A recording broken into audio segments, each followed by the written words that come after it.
Welcome, everybody, to Richard Gage 9/11 Unleashed. I'm here with my wonderful wife, Gail, who is an incredible assistant in the 9/11 Truth Movement, helping us all to move forward one step at a time. But we just moved forward 10 steps, as you'll see with my guests today. But first, Gail, let's talk about what's happening here. We have been off the air for a little bit because we've been so consumed with some incredible projects we're going to tell people about. How are you doing? I am doing good. I'm so happy to be here. It's amazing. I've missed our podcast so much, but I'm just barely getting over a bad flu that's kind of picked up during the holidays. So pardon my terrible sounding voice and an occasional cough. Well, what's been going on here? Well, my gosh, we both have been insanely busy. You especially getting crime scene to courtroom done and working on the episode 2. And In fact, we um, just released it. The Lawyers mm, Committee for 9/11 Inquiry and Richard Gage 9/11, you and I, we broadcast live episode 2 of 9/11 Crime Scene to Courtroom just the other day, and it's available on the website, richardgage911.org, or the Crime Scene to Courtroom website, which is 911c2c.org, where we took on NIST and the fires of Building 7 directly to the grand jury, right? Thank you for taking over. I'll let you fill in the details. My head is still in a fog. So Yeah, thank what you. else have we been up to? You've been doing a lot of interviews. Mm. That's been exciting. And we've got some coming up that are exciting too. In fact, we have coming up next week, January 21st, is David Rodriguez of Nino from Nino's Corner.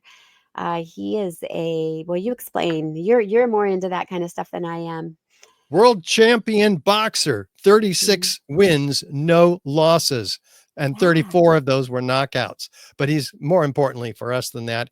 He is a friend of 9/11 Truth, and he has a huge following. And we're excited to be on that podcast as we Mhm. have others. You know what, Gail? Also, I recall that we have been invited to do a series in Santa Cruz at KSCO Radio.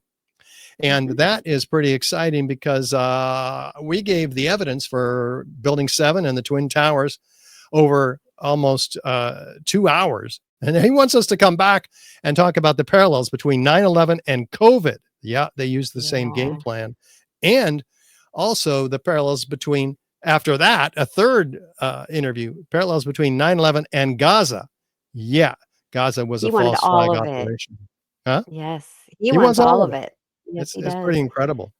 We do Mhm. 100 interviews about every year, and that's another reason we haven't been able to keep up with our podcast. But we have a guest today, former Congressman Curt Weldon, who's with us. I'll introduce him in a moment. But guess what? Yeah. I'm going to start with our other guest, which is Captain Raul.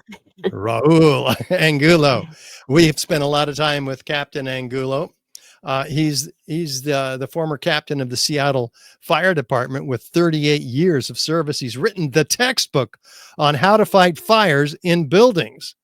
So he knows what he's talking about, and he's blowing the whistle. He's been associated with the Protecting All Protectors Alliance, PAPA, for 3 years alongside its founder, Eric Lawyer, and myself. And where we displayed our evidence booth showing the World Trade Center confrontation for thousands of fire professionals at the NFPA convention 3 years in a row now, which landed a major speaking event at the NFPA in the Expo Theater, which attracted the attention of the editors of the International Fire and Safety Journal, which is a big deal, the top magazine in the fire protection industry, who invited Captain Angulo to write an 8,000-word article on World Trade Center 7 in their journal. And he did. And it's creating quite a firestorm, pardon the pun, in the fire protection industry, but attracted the attention of who? former Congressman Curt Weldon, who's our other guest today, who found a whole set of additional fuel for his fire. He's not a stranger to 9/11 truth. Former President Curt Weldon. Well, he's dipped his toe in terms of the evidence, but he's been deep in terms of exposing Able Danger and the cover up by the CIA. And of course, we believe the FBI. And so he's our other distinguished guest here, and we'll introduce him in a moment. But let's bring on Raul Angulo to the stage here. Raul, how you doing, my friend? I'm doing good, Richard. Hello, Gail. It's a little Hey, crazy here in Raul. Southern California right now. They got Yes. some fires going on, don't you? Yeah, it's been distracting for me for sure. Yeah. Mhm. People are losing their lives, a lot of homes. Can you just give us the 30-second rundown? Well, it's now the worst fire in California history, but the life loss is relatively low right now. I think the count is only 5, Oh, but good. the neighborhoods and buildings are upwards of 50,000 structures or more. It's really not good. Wow. So, but anyway, I'm not involved in the firefight anymore, but I'm looking to see how I can help volunteer in some other areas doing grunt work, even if it's just helping to clean fire equipment or wash fire hose, give the guys a break and let them do more important stuff. So I don't mind being a grunt again. You're That's about an hour awesome. south of the fire? Yeah, I'm about an hour south, so I'm fine. But I do have friends in the area, but yeah, my family and I are looking to see how we can help put people's lives together. I don't know where you start. There's nothing there. Just cement, just a flat. There's not even a foundation. So how do you start? I don't know. I can't even begin. But I don't want to sit here and watch from the bleachers.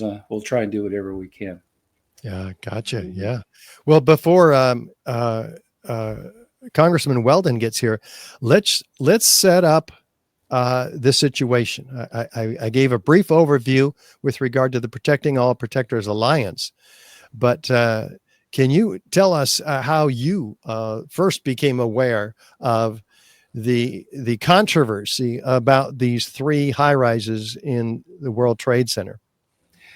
Well, I always knew that 3 buildings collapsed, but I didn't really pay much attention to 7 because there wasn't a fire department loss of life there, and I did have at that time much more connections with the FDNY.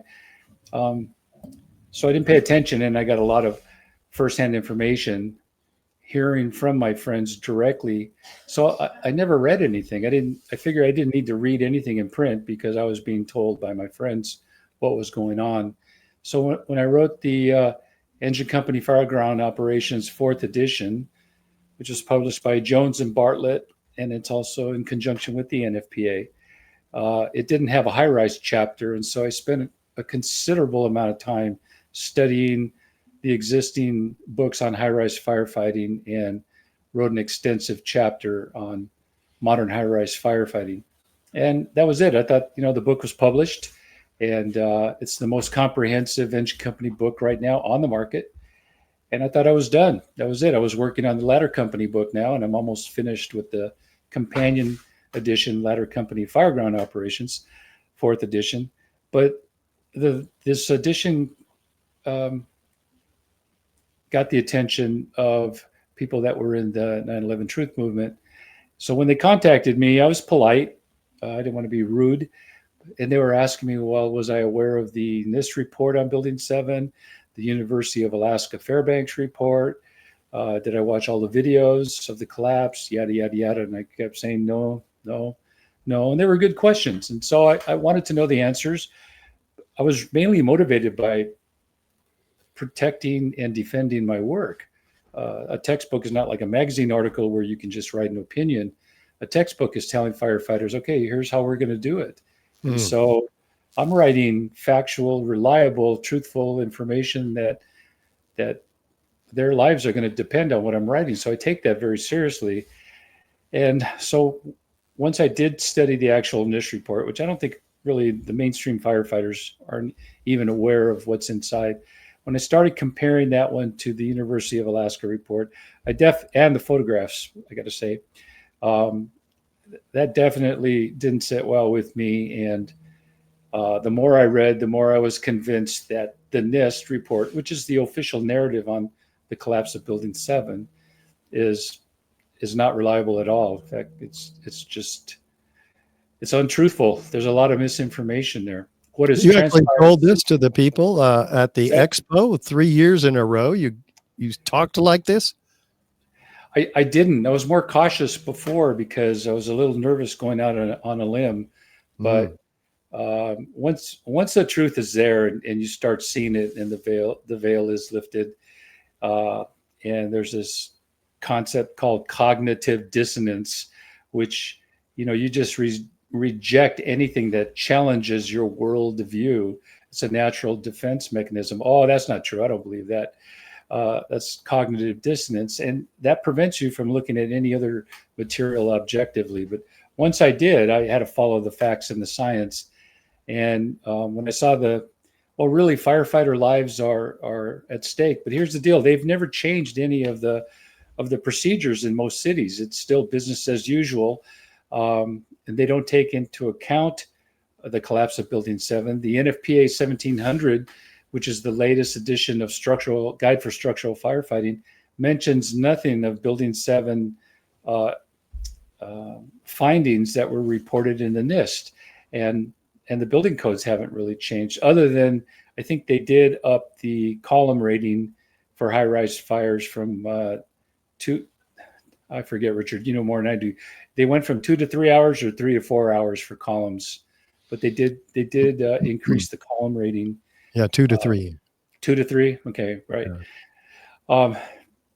But yeah, that's basically it. And so I called baloney on it and wrote it. When we met the editor of the International Fire and Safety Journal, they wanted to print it, and I wrote it up. And I thought really that was the end of it until I got a call from Congressman Curt Weldon, who I didn't even believe it was him.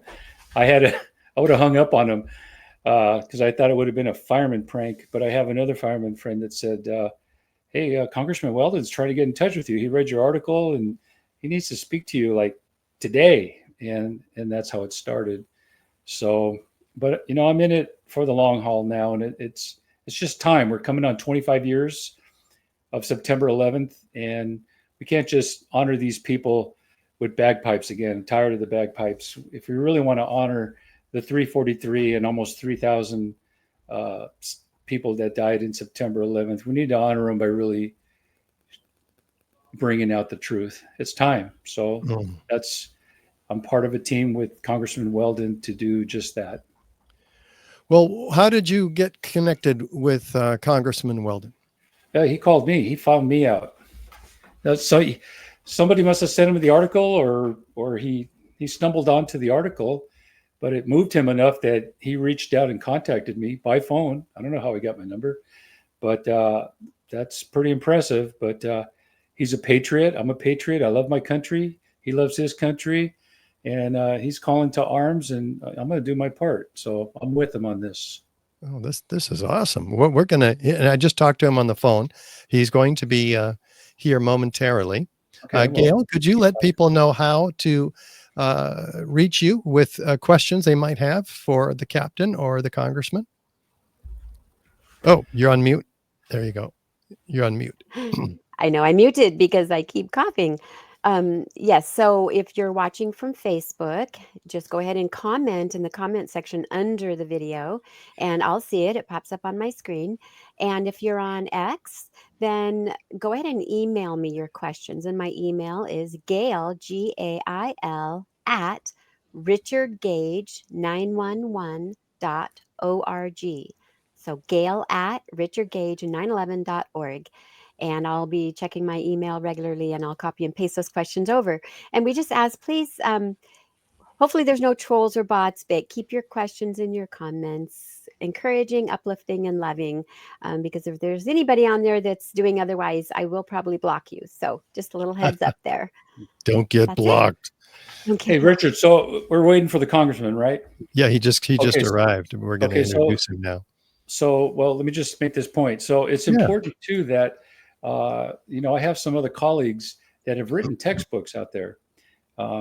Chief Vincent Dunn, for those in the fire service that know, he's probably written more books than anybody, but he's written 3 books, bringing up the cause of the collapse of Tower 1 and 2 and also on Tower 7. But the point is that this is a textbook coming from an established author. And so he's saying that these buildings have the ability to collapse the way Building 7 did.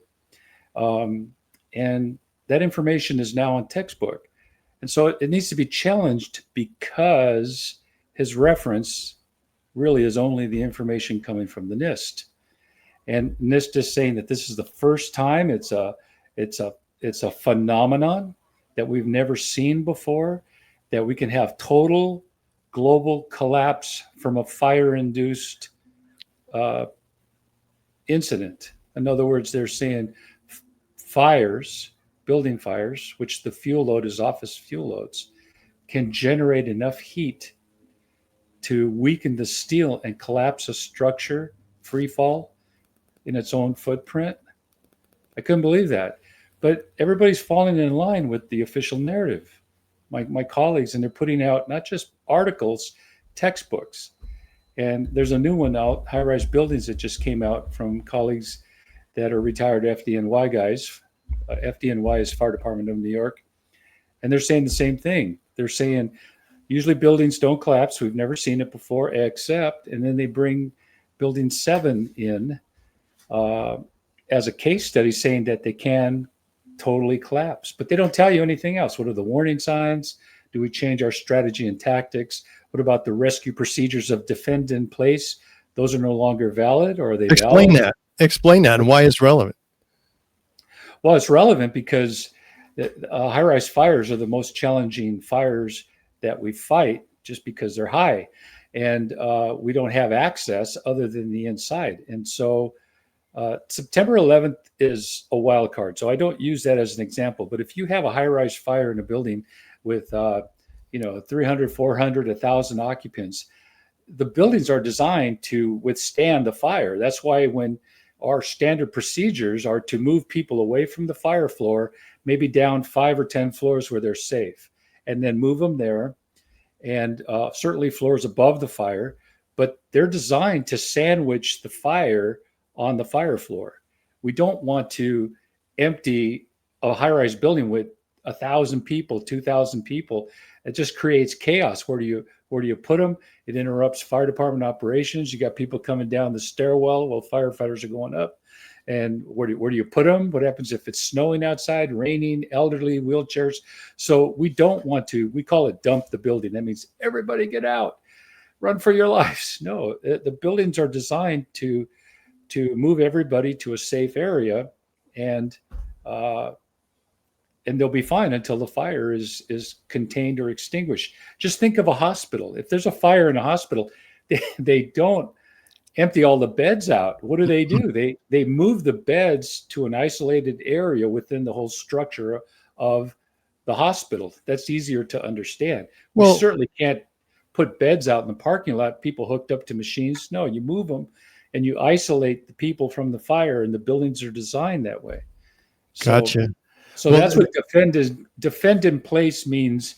You can protect the people where they're at while we fight the fire. And you go into the burning buildings, high rises, without fear of them coming down on you? Yeah, absolutely. That's what they're designed to do. That's why we do it.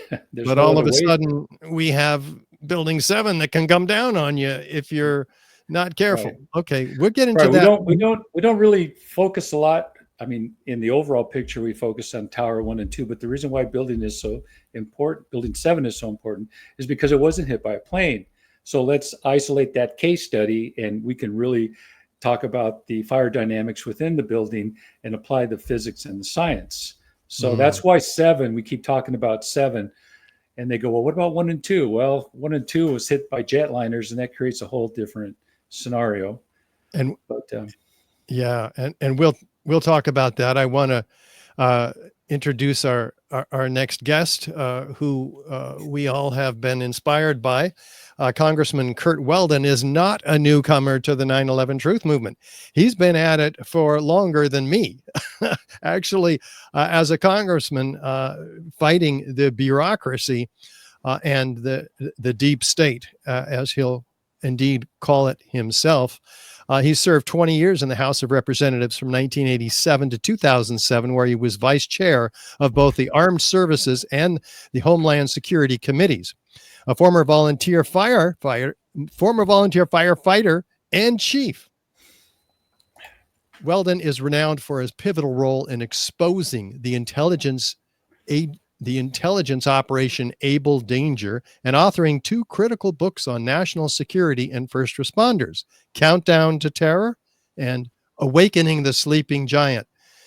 After re-engaging with the 9/11 related issues through Captain Angulo's compelling article, which we just spoke about, in the International Fire and Safety Journal, Congressman Weldon has reawakened to the unresolved questions about 9/11 that bring us here today. Congressman Weldon, welcome to Richard Gage 9/11 Unleashed.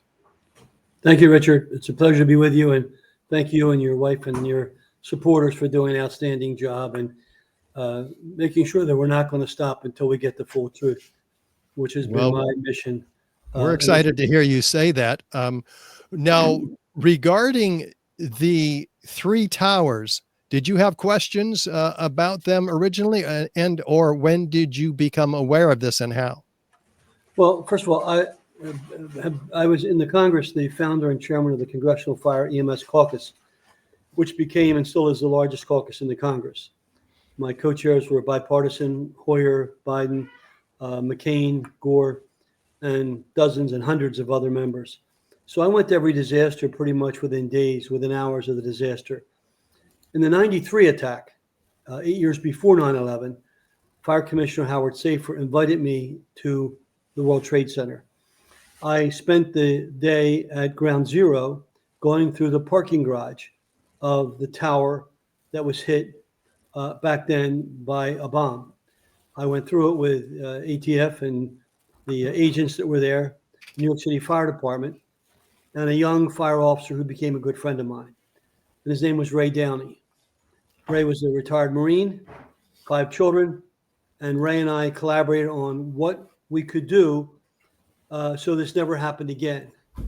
I'm not a structural engineer, although I did work for the largest insurance company in North America for 18 years, where I ran their fire protection risk management for our insureds, and that meant training the people who inspected buildings and code compliance. So I'm aware of codes and structural requirements, and I'm not a building engineer. I'm not an architect. I don't profess to be. But in that 93 attack, there were some deficiencies that we saw, and I addressed them in Congress. In fact, when I went back to my office that night, I did a 1-hour special order, which people can Google, because all of the speeches on the House floor are maintained by the clerk of the House. I did a 1-hour special order on my 93 visit and went back to my office at 11 o'clock at night, and the phone rang, and it was Mario Cuomo. He called me from his office in Albany, and he said, "Congressman Weldon, I just watched your floor speech, and I want to thank you for coming down and spending the day with my people in New York and committing yourself to work to prevent another attack like the one that occurred in the Trade Center." And from that, I wrote the legislation to create the Gilmore Commission, which was chaired by former Virginia Governor Jim Gilmore. That's not the correct legal title of the commission, but if you Google Gilmore Commission, it will pop up. The Gilmore Commission, and one of my fire chiefs is also on the commission, Bill Genoway, who's a PhD, fire protection engineer. I work closely with them. They issued 5 reports between 93 and the 9/11 attack. In fact, the bulk of the recommendations of the 9/11 Commission report had already been made by the Gilmore Commission. The 9/11 Commission wasn't some earth-shattering commission. In my opinion, it was a cover-up. And I will state why, if you want, for the record, as I have in the podcast I did this past September the 11th, a cover-up of key information that Louis Freeh, the former FBI director, said on Good Morning America and a Wall Street Journal editorial could have allowed the FBI and the Justice Department to prevent 9/11 from occurring. That's not me saying that. That's Louis Freeh. And those records are available to the public to look at. The reason why I was so adamant about the 9/11 attack was, at the time, I was the chairman of the Military Oversight Committee for all research funding for the Pentagon. That was over $150 billion a year. And the services were each standing up information dominance centers, which I was funding. The Army's Information Dominance Center was at Fort Belvoir. I worked very closely with the team. There were about 20 people assigned from the various intelligence agencies by General Hugh Shelton, chairman of the Joint Chiefs. I wasn't aware of all this at first, but that program became known as Able Danger. I knew that they were doing cutting-edge work against emerging terrorist threats, which was my goal based on what happened in '93. I tested them in one occasion, and in that situation where I took an 11-member delegation over to Vienna, including Bernie Sanders and Dennis Kucinich on the Democrat side, I wanted some pre-information to help me know who we were meeting with. I called George Tenet, and the CIA gave me one paragraph. The Army's Information Dominance Center gave me 10 pages. I knew then we had a problem. And from that point on in 1999, I promoted the creation of a fusion center. What I found out on 9/11 from the members of that Intel Able Danger team was that they had identified Muhammad Atta as a part of the New York cell of Al-Qaeda 2 years before 9/11. And 1 year before 9/11, they had developed charts. I have those charts. I showed those charts when I testified before the Senate, even though Secretary Rumsfeld would not allow the Able Danger team members to testify, in spite of me having 250 members of Congress sign a letter, and I have that letter if someone wants to see it, demanding that they testify. I testified alone. And I showed the charts. And the charts show every Al-Qaeda cell in the world by name and the New York cell. And what the Able Danger team members told me was that they'd identified the key players and that they were not able to transfer that information to the Justice Department. What I got into was the fact that none of this is in a 9/11 Commission report. And in fact, if you want, I'll go into it. But Zelikow, the executive director of the commission, and one of the board members on the commission, Jamie Gorelick, in my opinion, were involved in controlling the extent of the examination of what we knew before 9/11. Now, the reason why I'm so enamored by what you're doing is I'm not a building expert, but I have concerns. When I watched one of the films that you showed me, and I'm a firefighter by life, as my father and brothers were. Which film? It was the revisit. I forget the title of it, but it was Calling Out Bravo 7 or Experts Bravo Speak 7. Out? Okay. It showed a New York firefighter verbally, audio-wise, on his radio, and I'm sure Raul can give us the name. And he arrived on the 78th floor of one of the towers. After having taken an elevator 50 floors up, they walked the last 28 floors, which was the floor where one of the planes hit. And you can hear him say, we're on the 78th floor, we've got 2 fires, and we can handle them. Now, I'm a firefighter. And if I go into a floor where there's 2 fires that I can handle, I'm going to be confident of what I'm saying. Within 5 minutes after his statement, that building collapsed. That does not make any sense. And I'm not an architect. I'm not an engineer. Now, Raul, do you know the name of that firefighter? You're on mute, Raul.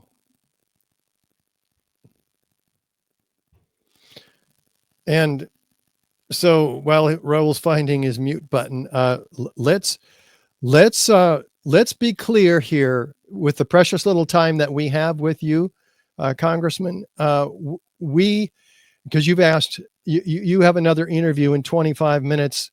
We want to jump right into this evidence. You have not heretofore, to my knowledge, come across evidence for the explosive demolition of all 3 towers. And now because if you're reading Raul's article in this Fire Safety Journal and Raul's commitment to get to the truth also about the explosive demolition, at least that this was a fightable fire and it shouldn't have come down on its own, and it's not what they expect, and it's unprecedented. In fact, no steel frame fire protected structures ever collapsed in history, and this is the first one, and NIST has explained it in a variety of what I believe are fraudulent claims. You now have been dragged into the argument. You have taken the evidence that we've provided you, at least the overview of it, and brought it to the Trump team. Tell us about that process and why this is important to you and to them. Well, it's important because, first of all, I brought these ideas to the Biden administration 2 years ago in a 90-minute meeting in the White House with Biden's staff. And because this is a part of a broader agenda for the firefighters of America. I call it Fire EMS 290. They didn't respond. In August, I reached out because I've never met Donald Trump, but I reached out to some Trump friends of mine, and they were interested. I was going to do a non-political event in October with Donald Trump, with the firefighters, focused on the 7-part agenda that would be done as a part of a White House conference on firefighters and EMS. And my suggestion for the 8th task force to the president is a task force to revisit 9/11. Now, let me say a couple of things to you. First of all, about NIST. I worked for the federal government for 20 years. I was on the Science Committee and the Oversight Committee for NIST. Because a person works for NIST doesn't mean they're God. Let me give you an example for the NIST bureaucrats listening to this program. I was one of 535 members of Congress assigned to an office building across the street from the Capitol. In my first term, the Speaker of the House's office caught on fire and burned dramatically. I fought the fire on my hands and knees and crawled through the smoke to make sure the staff was out. And the Speaker thanked me and gave me a crystal vase in show of support. Those buildings were in violation of every code in the United States. There was no sprinkler system, no alarm system, no detection system. Now, if you want to put NIST on a pedestal, that's one thing. I don't. You had the entire Congress, 535 House members working in buildings with no alarm systems. These are multi-story buildings. Now, you're architects and engineers. Imagine a member of the Senate or the House on the 5th floor hosting blind people, handicapped people, senior citizens with no alarm system in the building, no automatic recall of elevators, no sprinkler system, no detection system, no control of fire loading. This that's pretty bad. Capitol. Where was NIST? Where was NIST with the logic? Well, the question is, where is NIST now? They have put forth these claims, which we've proven 6 ways from Sunday in our documentary 9/11 Explosive Evidence Experts Speak Out, which you've seen, right? Yes. And tell us what was the compelling evidence that in the 9/11 truth movement that convinced you to be a part of this renewed effort to get the truth about it into the hands of the Trump team. First of all, I admire the people that have been working with you because they're not in it for the money. They're not being paid. They're not government contractors. They're not government agency retirees for the most part, unless they have an interest in getting the truth out. And a couple of the people I talked to work for very respectable, large multinational corporations. I had a lengthy conversation with one just recently. And he said, Congressman, there's no way that building, those towers came down because of that plane. Those buildings and that tower was designed to withstand a Boeing 707 hit on the 80th floor. The design of the 727 or the 767, whichever the plane was that hit it, was not much larger than the original design criteria. And for that building to come down that way, that quickly, is structurally impossible. Again, what I'm saying is, I'm not an architect or an engineer. What I want is a presidential review. I don't want a congressional review. I don't want a NIST review, because all the NIST people are appointed by politicians. If NIST were so credible, members of Congress wouldn't have been working in buildings that were in violation of NFPA 101, the Life Safety Code. If they were so credible, I wouldn't have been working and fighting the Speaker's office fire in an office that had no alarm system. I don't trust NIST. And I worked in the Congress for 20 years. So what I'm saying is a new task force based on the work that you've done needs to be convened. And it needs to be convened by the president, not by the Congress. And you've talked to his aides, right? Yes, I've been working with his team. Tell us about those conversations. So we in the 9/11 Truth Movement want to support you, but we also want to know that this is a real effort. All of us have spent probably 100 hours since we met you a week ago, putting together an incredible set of documents for the Trump team. Share with us why you think they're going to respond to it appropriately. Well, first of all, I think the one thing about Donald Trump, and I've served with a number of presidents, is he's not controlled by the deep state. He's not controlled by agency bureaucrats. He's not controlled in the presidency by his desire to get a job or to make money. In fact, as I understand it, in his first term, he took no money the entire time he served.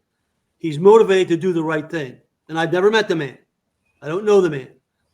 Based upon that, and based upon the appointments he's making and the nominations he's made, I want to try to give him a set of new facts and information from which he can determine that a new task force needs to be impaneled. And that information, some of it's already been out there, but you have to understand, as I said on an earlier podcast, Congress doesn't always work by logic. The Congress wouldn't have been operating and living and working in office buildings that were in violation of every life safety code and building code if it worked by logic. That doesn't make sense. And yet that was the case up until the fire in my first term in office. So the door is open. I don't think we can go in there and necessarily have to clamor at Trump. I think we have to present the facts. If we present the facts as you've outlined it, and as I've explained to Raul, the details and a set of professionals with impeccable credentials as those that can serve on a commission, then I have confidence Donald Trump will do the right thing. My hope is he'll convene a White House task force on the firefighter EMS agenda, and one of those recommendations will be a separate task force to revisit 9/11. So that's going to be on their desk like in a couple of weeks here at max, right? You're in contact with Pete Hegseth and J.D. Vance and Tulsi Gabbard. Tell us about those contacts. No, I haven't had direct conversations with. First of all, I've tried to brief Tulsi. I haven't been able to connect with her. I know Pete Hegseth and I support him. What I don't want to do is I don't want my work to be used as a reason for the Senate Democrats to deny somebody a position in the cabinet. That defeats everyone's purpose. Mm-hmm. So I'm not going to get on this show and try to upstage Pete Hegseth or some other nominee. I want them to take their job. I have confidence in the people Donald Trump has nominated. What we have to do, because we've not had success for 20 years, and you admit that. You've had no success. Under Biden, under Bush, under Obama, you've had no success. So your work hasn't paid out. Let's get that straight. Your work hasn't paid out. So I'm not going to embarrass Donald Trump before he takes office. I'm not going to do that. Good. What I want to do is lay the foundation of logic, facts, and the credibility of you and your people and team and firefighters to say this needs to be looked at. But I'm not going to go, how would you even ask me if I've quoted Pete Hegseth? That's a stupid question. Thank you. I wouldn't tell appreciate you that. TV. I'm not going to have Pete Hegseth's nomination hurt because of something I said on some podcast. Let's let the man get in office. But I will tell you this, I'm not going to back down. You have confidence, though. You have confidence that they are going to take this package and look at it.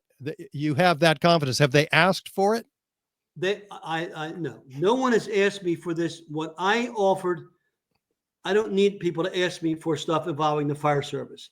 The fire service is who I am. No one asked me to form the fire caucus. No one asked me to go to 50 states. No one asked me to go to every disaster. No one asked me to be at Hurricane Katrina, Hurricane Andrew, the Loma Prieta earthquake, the Wildlands fires in Simi Valley, the Wildlands fires in Colorado, the Murrah building bombing, the World Trade Center in 93, the World Trade Center in 9. No one asked me to do those things. I did them because of who I am. Now, I'm not going to be satisfied in this case because of Ray Downey and 342 firefighters who were vaporized, partly because I feel responsible. I allowed the CIA bureaucrats to back down an opportunity that Louis Freeh has justified and said publicly. And this you can quote me on. Louis Freeh has said publicly in a Wall Street Journal editorial and on Good Morning America that information could have prevented 9/11. That's fact. It's also fact that Lieutenant Colonel Schaefer, one of the Able Danger team members, who was a very strong professional for our intelligence community, was assigned to, was deployed in Afghanistan after the Able Danger unit was dissolved. While he was in Afghanistan, Zelikow went through with a team from the Able Danger, from the 9/11 task force, and they asked to meet with any military people that might have information about 9/11. Tony Schaefer went to his boss, his general, and said, I was a part of this team. I'd like to brief them. He met with Zelikow in Afghanistan. He briefed him. Zelikow gave him his business card, and Tony gave him his business card. And Zelikow said to him, we have to meet when we get back in the U.S. because of your information. When Tony Schaefer returned to America, they locked his office down. They destroyed all his records, and they tried to ruin his life. And by the way, you can see Tony Schaefer's interview with Richard Gage 9/11 right on our website, which is, of course, richardgage911.org. And he goes into great detail on these measures, these issues. But here's one more point you need to have to understand. Tony Schaefer decided later on, and he's a friend of mine, to write a book. So he went to his commanding officer when he was in the Army Reserves. And he said, sir, I want to write a book about my life as a spy. I know the policy here. I have to get my superior to review it. He said, okay, will you review it? He said, yes. The book's called Dark Heart. His superior reviewed the book and said, it's okay, Tony, publish it. His publisher published the book, and the deep state found out about it. Our government used taxpayer money and bought all 10,000 copies of the first edition of Tony Schaefer's book. All 10,000 copies to destroy it. Then they said to Tony, you can print a redacted version. Tony has the original version and the redacted version, and so do I. When I asked Tony on my 9/11 podcast last past September, what did they want out of your book, Tony? Was it some top secret intelligence information you had? He said no. Well, what did they want out of your book? They didn't want Zelikow's name mentioned. That's what they took out of his book. Philip Zelikow was assigned to direct the writing of the 9/11 Commission report. Exactly. And he gave the questions to the 9/11 commissioners. He's a Bush insider. And by the way, his PhD thesis, do you know what it was in? No. The creation and maintenance of public myth. You can't make this stuff up. Now, Congressman, the NIST is overseen by, as you know, the Department of Commerce. And there's an appointee to lead that department called, whose name is Howard Lichtman. What do you know about him? Don't know the man. Okay. We're going to try to. What I would advise is we have a new opportunity here. And I'm here to praise you all because you did the heroic work of 19 years of research, and you've done it for nothing. Some of you have risked your careers because I know the pressure you get when you do something like this against the government. Now you have an opportunity. You have a president that was not wanted by the machine of our government. They didn't want Trump. And again, I've never met Trump, so I don't know the man. So I'm not some lackey for somebody. Now we can get your facts, your hard work, your research to the right people. What I'm offering is I will use my influence with members of Congress and people I can get to, including the new president, to convince them that they need to have you come in. When I say you, your people that you trust, to tell the story from the standpoint of architects and engineers about what questions have never been properly answered since Now, 9/11. the U.S. attorney for the Southern District of Manhattan, Jeffrey Berman, and in 2018, the Lawyers Committee for 9/11 Inquiry submitted a package of all of this evidence that you're now reassembling for the Trump team. We submitted that for a special grand jury investigation, and we got nowhere because of the deep state's control of that office. Now, we know now that the new appointee to that Southern District turns out to be somebody you know. Can you tell us about Yes. that opportunity that we have to reopen this grand jury investigation? I have not had any conversation with him about this. I've known the family my whole career. Which family? The family of the new designee for the U.S. attorney. I don't want to give his name because, again, I don't want what I say being played into Senate Democrats. Look, Chuck Schumer, I don't have any respect for. And I don't want Chuck Schumer going on the Senate floor hurting a candidate based on something he makes up. What I can tell you and what I've said publicly is the person that Donald Trump wants to have become the new U.S. attorney for the Southern District. Google his name on Wikipedia. You Google it. And look at his first job. He was an intern in my office in Pennsylvania. So I'm not revealing anything that's not in the public space. That doesn't mean I've met him, because I haven't. His mother was a friend of mine. They grew up in my district. I know the high school he went to, and he's a great man of integrity. He was the former head of the SEC. That doesn't mean I have any control over him, because I don't. I'm not an attorney. But it means that I respect him to the nth degree. What I will do, and I give you my word, I will help you resubmit what you have. I'm not an attorney. I have a couple of attorney kids, but in an appropriate format where we can get this revisited. But what I don't want to do is I don't want to hurt our chances 1 week before Trump goes into office by giving Senate members, and I serve with Schumer in the House, so I have no respect for the man. and I'll let you, you ought to play this on one of your podcasts. When Schumer was interviewed by one of the people on MSNBC, she asked him about Trump taking on the intelligence community, and this is what Schumer said: "You don't want to mess with the intelligence because they'll get you 6 ways till Sunday." That's a Senate leader backing down our government to the CIA. Yep. I have no respect for Schumer. And no one in New York should respect Schumer. Do you have any? No one in America should respect Schumer. Thank you. That's a powerful statement. Do you have a contact with the 9/11 family members? Yes, I'm working very closely with Terry. In my podcast I did on September the 11th on 9/11, I interviewed Governor Gilmore for 20 minutes, the Gilmore Commission. I interviewed Tony Schaefer for 20 minutes, and I interviewed Terry for 20 minutes.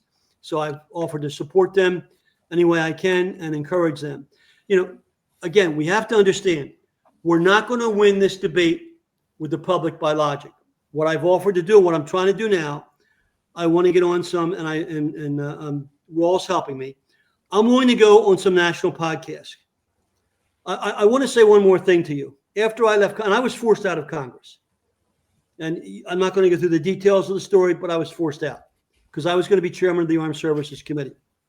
It's probably the only time in American history where a sitting senior member of Congress, who was the chairman of both security oversight committees, had his family's home raided 3 weeks before the election. My oldest daughter's home was raided by agents from D.C., sent by a scumbag for Mueller. And I wrote Mueller a personal note saying this to him personally, saying he was a scumbag. Raided my daughter's house, which became a national story. No one ever talked to my daughter. No one. No lawyer, no investigator, no one. And the same day, they raided my daughter's house. Those lawyers from D.C. went to a lawyer in Philadelphia, a friend of mine, and they shut down Market Street.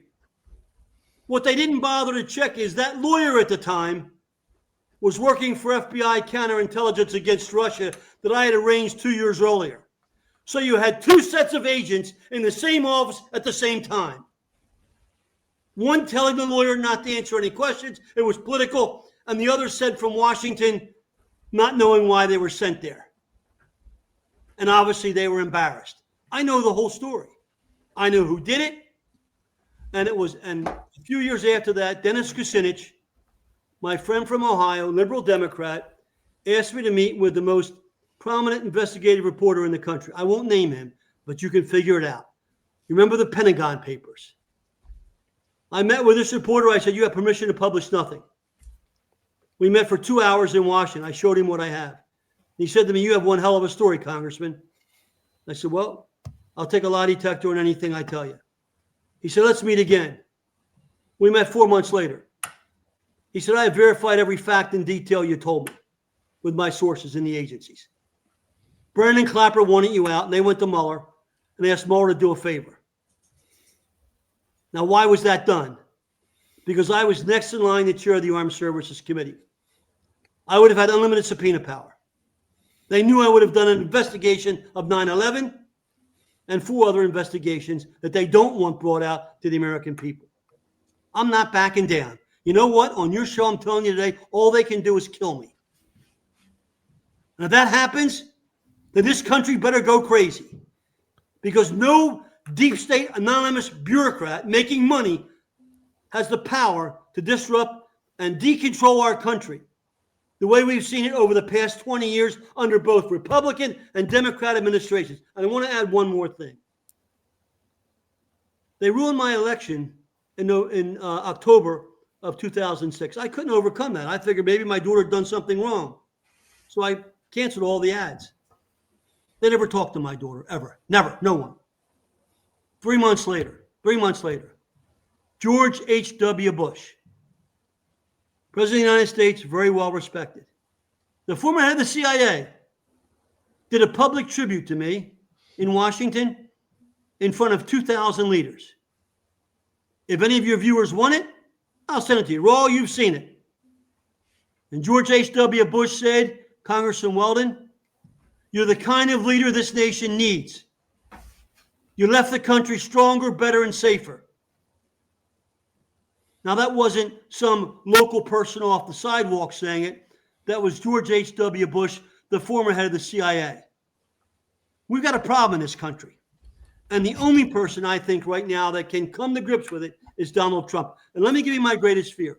My greatest fear is I'm still worried that he's going to take office. Because there are those unscrupulous bastards who don't want him to take office because they know they can't control him. And if there's one thing we as Americans have to do, is we have to stand strong, not just for 9/11, but to get this country back to what our founders originally wanted it to be. And that's not the way it is today. But we have to keep you alive in order to do that. And so my question for you is, on behalf of the 700 live viewers that we have from the 9/11 Truth Movement, how can we support you, those of us in the 9/11 Truth Movement, as individuals in this effort of yours to bring this evidence to the Trump team? Well, what that reporter said to me when I met with him 4 months after the first meeting, he said, Congressman, I verified everything you said. No producer on any network or any media outlet will tell your story. None. I said, what do you mean? He said, it's too disruptive. I said, but it's the truth. He said, it doesn't matter. Fox News won't do it. If Fox News won't do it, no one will do it. That's why. Right now, I don't know Joe Rogan. I want to get on Joe Rogan's show. I know Tucker Carlson. I did his show probably 25 times when I was in Congress because they bypassed the Main Street media.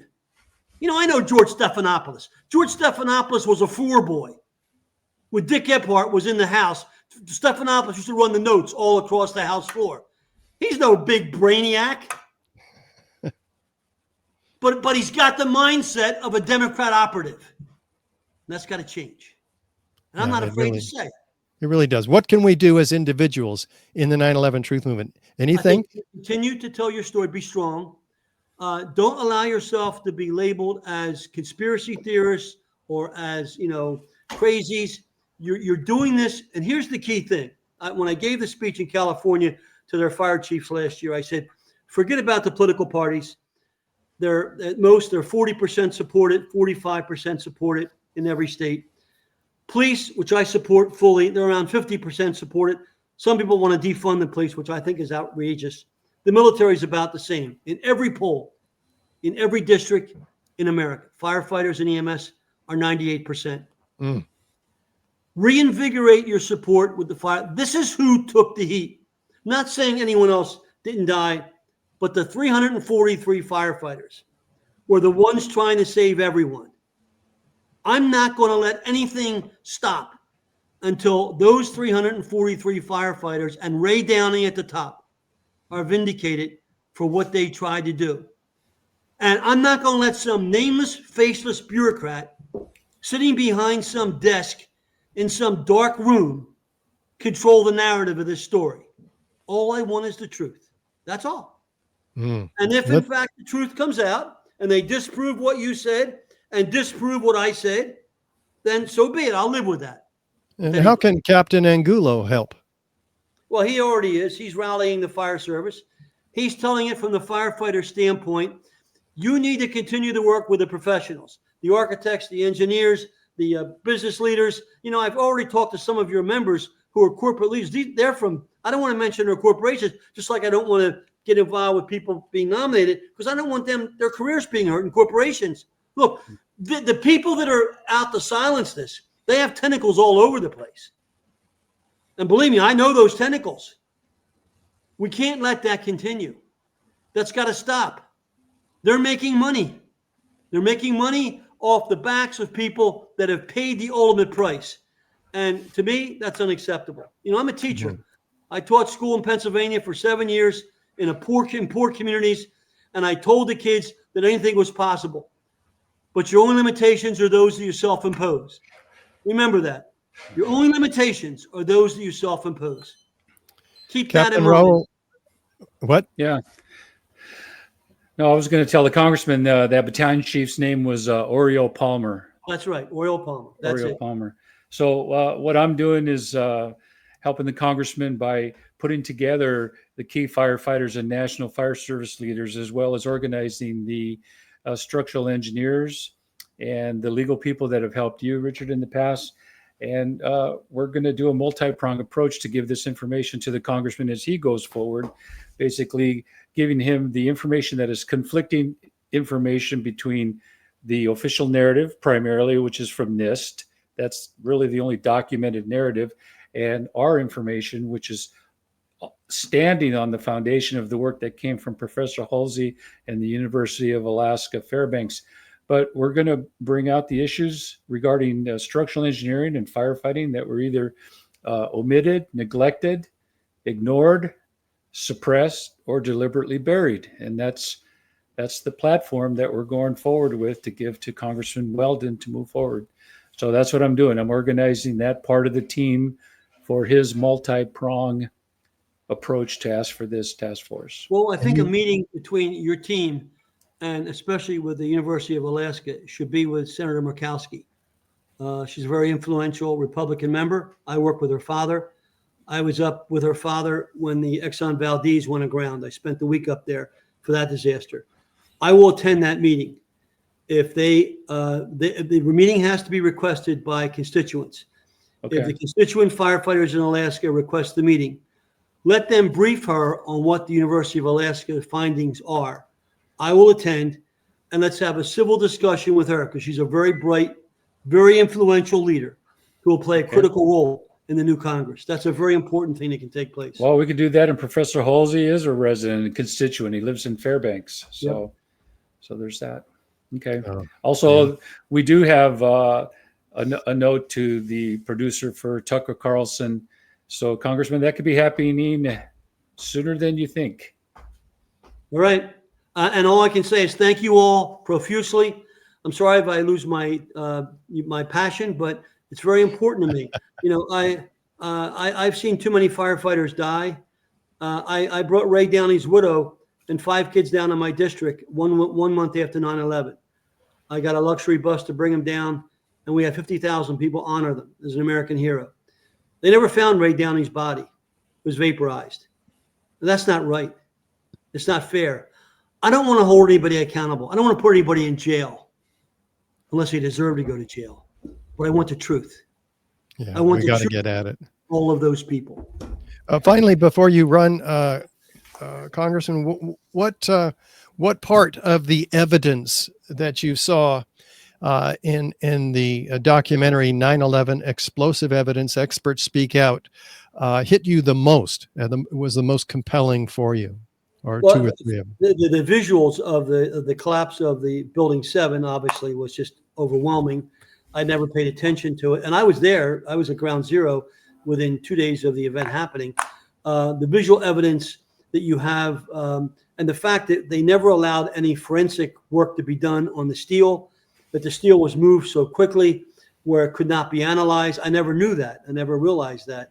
That message from that New York official on the 78th floor, that's very personal to me, because I understand that situation, being on the floor and saying, okay, we can handle this. And then an entire building collapses? No, that's not. I'm not an engineer, but that's not common sense. And there's something else at play here, and we need to know what that is. We need to understand it. If we're going to be a nation based upon the truths of this nation, we need to make sure that the facts are as they should be. And you're engineers and architects. You studied hard to get those degrees and those designations. And I respect that. I can't study a building and tell you whether or not it should come down. I've looked at what you've come up with. I looked at studies of the original tower, and I heard the testimony of the original architect on his deathbed and the comments he made to one of the people from one of your commissions, the comments that the original architect made about that building would be able to withstand being hit by a plane.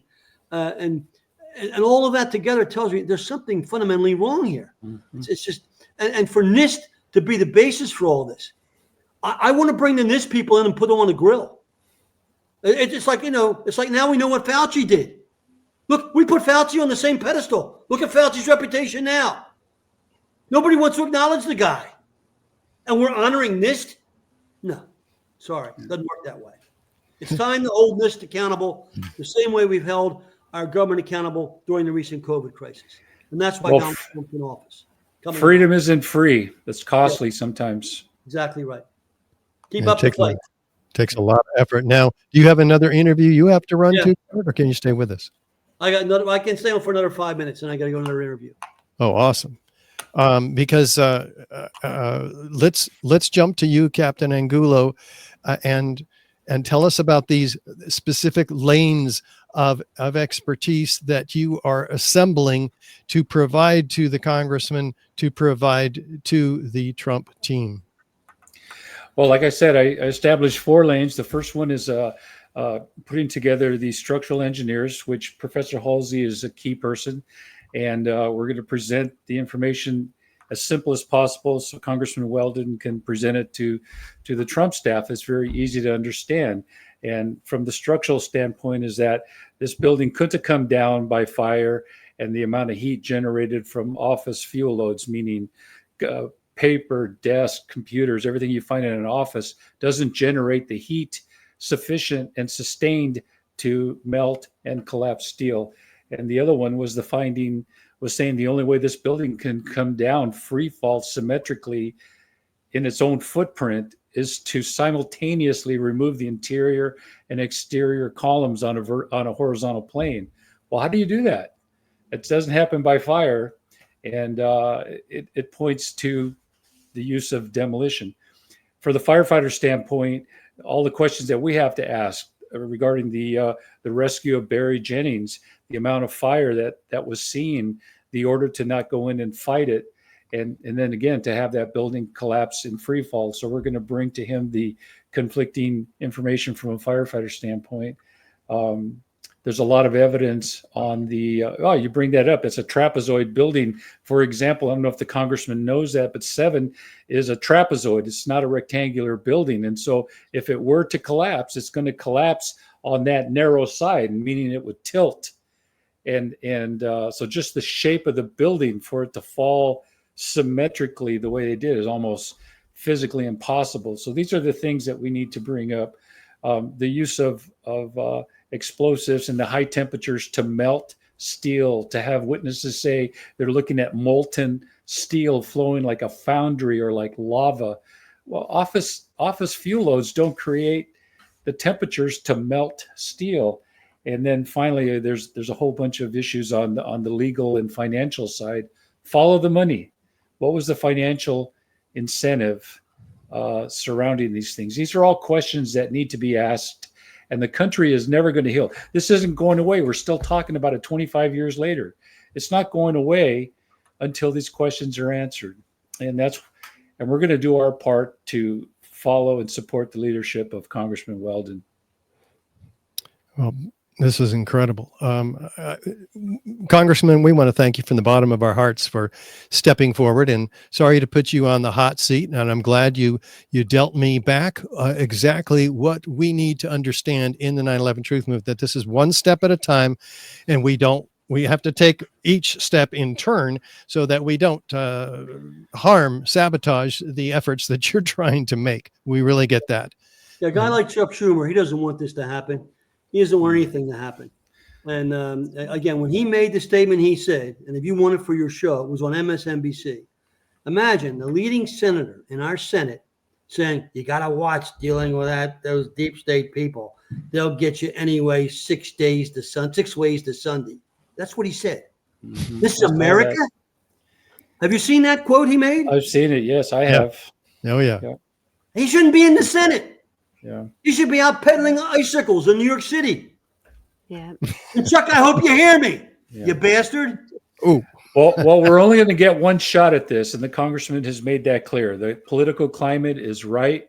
It's in alignment, but we're only going to get one shot, right? Right. And all Gail, those is there a question? Go ahead, Congressman. We're doing this for you. Oh, Every day, you're out there doing your job. You're away from your families, and we want you to know this is never going to happen again. You're not going to be some sacrificial cow that we call conspiracy theory when we try to understand what happened. You know, if somebody does something wrong in the government, they're held accountable. They're given a reprimand, they're given a fine, they pay a price. Once in a while, it even happens to people in Congress. Here we have people that have done some things behind the scenes that none of us know about. And they just walk away with it. Yeah. They're not held accountable. No one knows. And so the deep state theory is, they're conspiracy theorists. You can't listen to them. No, they're not the conspiracy theorists. Well, there's almost 800 people wanting to hold them accountable. Gail, do they have any questions? One final question for the Congressman. There is, but he won't be off in 5 minutes. He'll need an additional 5 minutes if I read questions. Read one question and let's see what he does with it. Okay.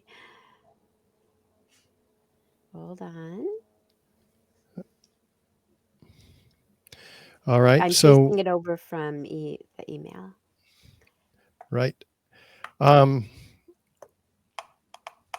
got one for you. Is it loaded?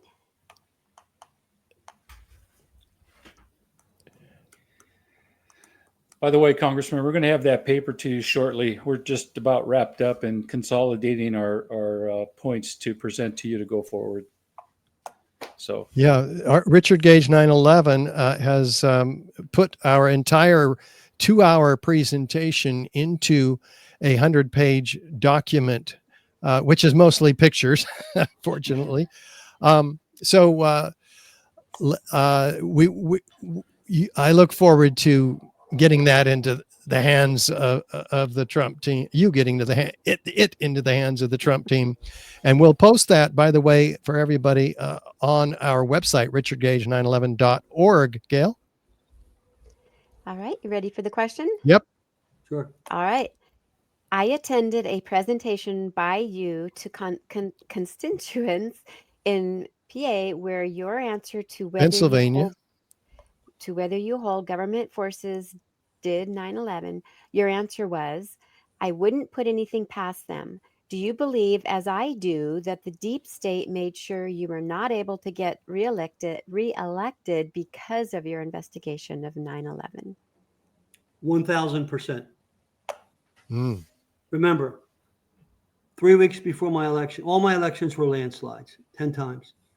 I'm a very middle. My best friends in Congress were Democrats, and on the committee, I had overwhelming support. 3 weeks before the election, even though Clinton was out to get me, Sandy Berger was out to get me, they were all out to get me. We would have won. 3 weeks before my election, agents from D.C. went to my daughter's house in Philadelphia, raided her house at 7 in the morning. Cameras were there. It was all over the country. She must have done something wrong. I must have done something wrong. They never talked to my daughter ever. No one, ever. The same day they did that, agents from D.C. went to a lawyer in Philadelphia, raided his office, shut down Market Street, and that lawyer was working for FBI counterintel that I had arranged 2 years earlier. He got an apology 3 days later. 3 days later. Do I think there's something wrong? No. I know there's something wrong. But you know what? What happened there cannot happen again.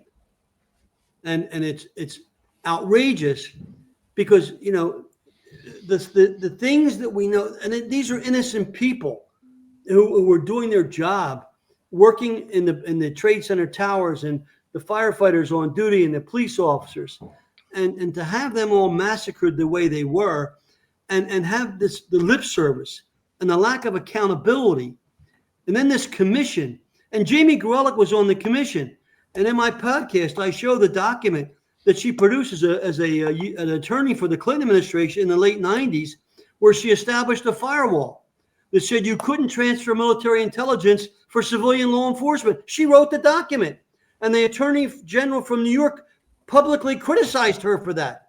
None of that's in the 9/11 Commission report. The 9/11 Commission report was basically a whitewash because neither Clinton nor Bush wanted it, and so therefore it was just to get something out there that they could say, we did our investigation. And they've all had, I have members of the commission that are friends of mine, that they felt they weren't given all the information, that it was spun. And that in itself is outrageous. This is the largest loss of American life on our soil in our country's history. If we're going to be the nation that we claim to be, then we who are alive owe it to those people to get to the bottom of what occurred here. And if necessary, hold those people accountable. I don't blame anyone in particular personally, but I want to know what happened. I want to know why it happened. That's how you honor them. That's how you honor their memory. And do you have your own podcast, Congressman? It's called Box Alarm, Awakening America, and it's podcast 2, and it's an hour and 15 minutes long, and there are 3 interviews. I released it on 9/11. The first 40 minutes or 20 minutes is with Governor Jim Gilmore, chairman of the Gilmore Commission. The second 20 minutes is with Tony Schaefer, good friend of mine, who they tried to destroy his career and his life. And the third is with the leader of the 9/11 families. One more thing I have to say to you. Urge your readers to buy the book Horse Soldiers. Horse Soldiers. New York Times bestseller. It was written about one of our Army Special Operating Generals, General Keith Lambert. And it was a New York Times bestseller, and I think they made a movie out of it. But when you buy the book, go to page 27. On page 27, General Lambert, I've never met General Lambert to my knowledge, maybe I have. He was on horseback in Asia. And the writer asked him, well, what were your thoughts when 9/11 happened? And this is what he says on page 27. I knew within seconds who had done the attack. And I knew it involved Muhammad Atta because I had been briefed on a top secret Army intelligence program. Zelikow put none of that in the 9/11 Commission report. That's General Keith Lambert, not Kurt Weldon, not Louis Freeh. That's our Special Operations General, commenting that within seconds after the attack, he knew who had done the attack. Why hasn't that ever been brought to the American people? Why hasn't that fact ever been brought out? Hmm. And why did General Lambert bring it out in this book? Was he lying? I don't think so. That's why we have to continue to press. He's on a roll, Gail. Yes, he is. What's the next I question love for it. him? Here, What's the by next way, question? Oh, he's got to go. Here's the book. Yeah, he's got to go. Here's the book, Horse There Soldiers. you go. Learn more. Page Awesome. And one more thing. If you think it's partisan, I was asked by a very prominent, very powerful Democrat House member last summer to write a chapter for a book called Across the Aisle. And this book documents how Republican and Democrats need to work together for America, which I agree with. So this Democrat member from Indiana, Joe Long, called me. And if you buy the book, A little further well, back. Pull one the of book away from the camera so we can see it. More. Right.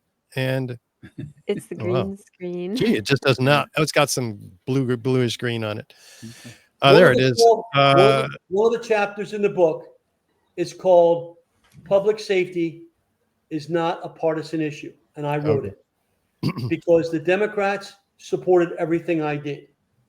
I never did partisan work on behalf of firefighters. Now, that offended the deep state because my loyalty wasn't to the deep state.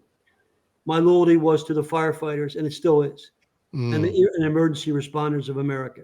The Democrats recognize that. Republicans recognize that.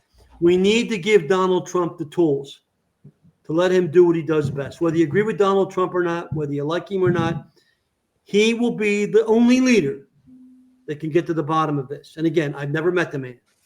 Never. He's the only person that has the guts, the fortitude to take on the system and prevail. And so I encourage all of you, whether you're a liberal Democrat, I have many good friends who are liberal. I mentioned Dennis Kucinich, very liberal Democrat, good friend of mine. We need to show that this is about America. It's not about one political party or the other.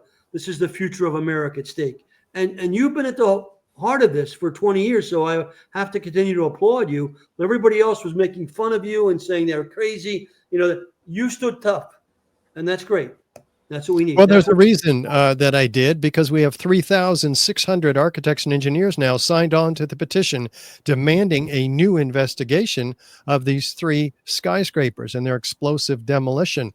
That's a powerful set of credibility that we're using to forge our way forward. And so we're going to hold their feet to the fire, not the architects and engineers, but those who are getting this evidence from us. And so we thank you so very much from the bottom of our heart, Congressman Curt Weldon, for being with us today. We are extremely grateful. We'll, if you don't mind, we'll hold your feet to the fire a little bit too. Okay, I don't mind. I'm a fighter. I'm the youngest of 9 kids from a poor family. So, when you're the youngest of 9, if you don't speak up, you don't get to eat at the dinner table. So, Well spoken. All right. you. Thank you, sir. We're very grateful. Thank Bye-bye. you. Catch Thank up you with so you again. much. Yeah. Bye-bye. Bye-bye. All right. That was awesome. We did our best to hold the feet to the fire, and we'll see. We don't want to, as he mentioned, though, sabotage these important efforts on behalf of the 9/11 Truth Movement that he is making. I mean, maybe he has a lot of faith in Trump. Some of us not so much, but this is the best shot we've had in a long, long time. What are your thoughts, having heard all of that, Captain Angulo? Well, it's inspirational for sure, and I think people, when you define leadership is influencing people. You're putting forward a vision, you're setting a direction, and people give you their permission to lead them. And his leadership is contagious. It sparks enthusiasm. It reinvigorates your self-courage and your self-confidence. And you want to be a part of this vision that he has. I always say there's like three kinds of people. I didn't make it up, but I love the saying. There's three kinds of people. There's the people that make things happen. There's the people that watch things happen. And then there's the people who wake up and go, what happened? Yes. So I want to be one of those people that make things happen. And, I believe that there is a war. It's not just trying to figure out what happened on September 11th, but it's also to prevent something else from happening again. This isn't the end. These evil players are not just going to go away with the election of Donald Trump. Oh, well, I guess we lost. No. And so we have to expose these players or these scenarios that are in play, the forces that are in play to prevent something like this from happening again. And so I'd love to be boots on the ground with my weapon. I was in the military. But right now my weapon is pen and paper or my computer, and it's to write and to present information in a writing form, in a written form, to educate people. And so I'm doing my part. Mm. And we are glad you are. I mean, you came before Congressman Weldon did, and got us all fired up. We are going to those 3 National Fire Protection Association conventions in a row with you there as the author of the textbook of how to fight fires in these structures. And you have looked at the evidence and you presented it to them, hundreds of them. Tell us how that went. Well, I think from my first time in Boston, I was very nervous, of course, to present this because it's controversial.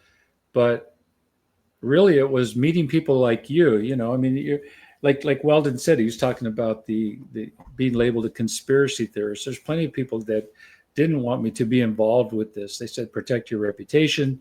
You've worked hard to establish yourself as a national author and instructor. You don't want to tarnish your reputation being around these people. And as I started meeting these people, they're the most quality people that I've ever met, probably more so than many firefighters that I've met. But starting with who? Eric Lawyer. Starting right? with you. No, well, Eric's different because he was a firefighter, but you, the people in Boston, Al Magaletta, Susan Serpa, they're not crazy people. These are people that had a really deep desire to uncover the truth, and I didn't see anything crazy or wackadoodle about them. I felt almost obligated to do my part because they needed me. They needed a voice in this professional arena of firefighting to carry their message forward. And I really did it at first just because they had spent 15, 20 years on this. And so it's like, okay, well, they want me there, I'll go. It was almost a token attendance, just to not hurt their feelings.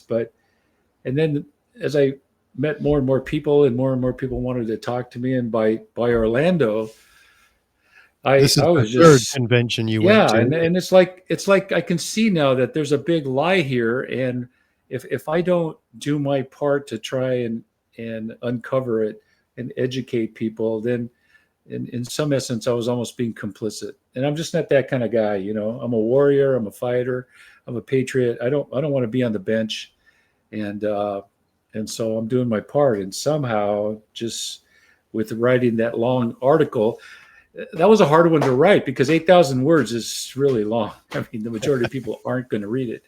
The ones that are really interested are. And if you have the little right-hand toggle, you can listen to it. That's better than reading it. The new programs, you can listen to an article.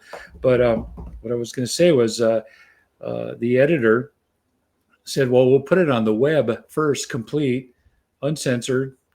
And he did it.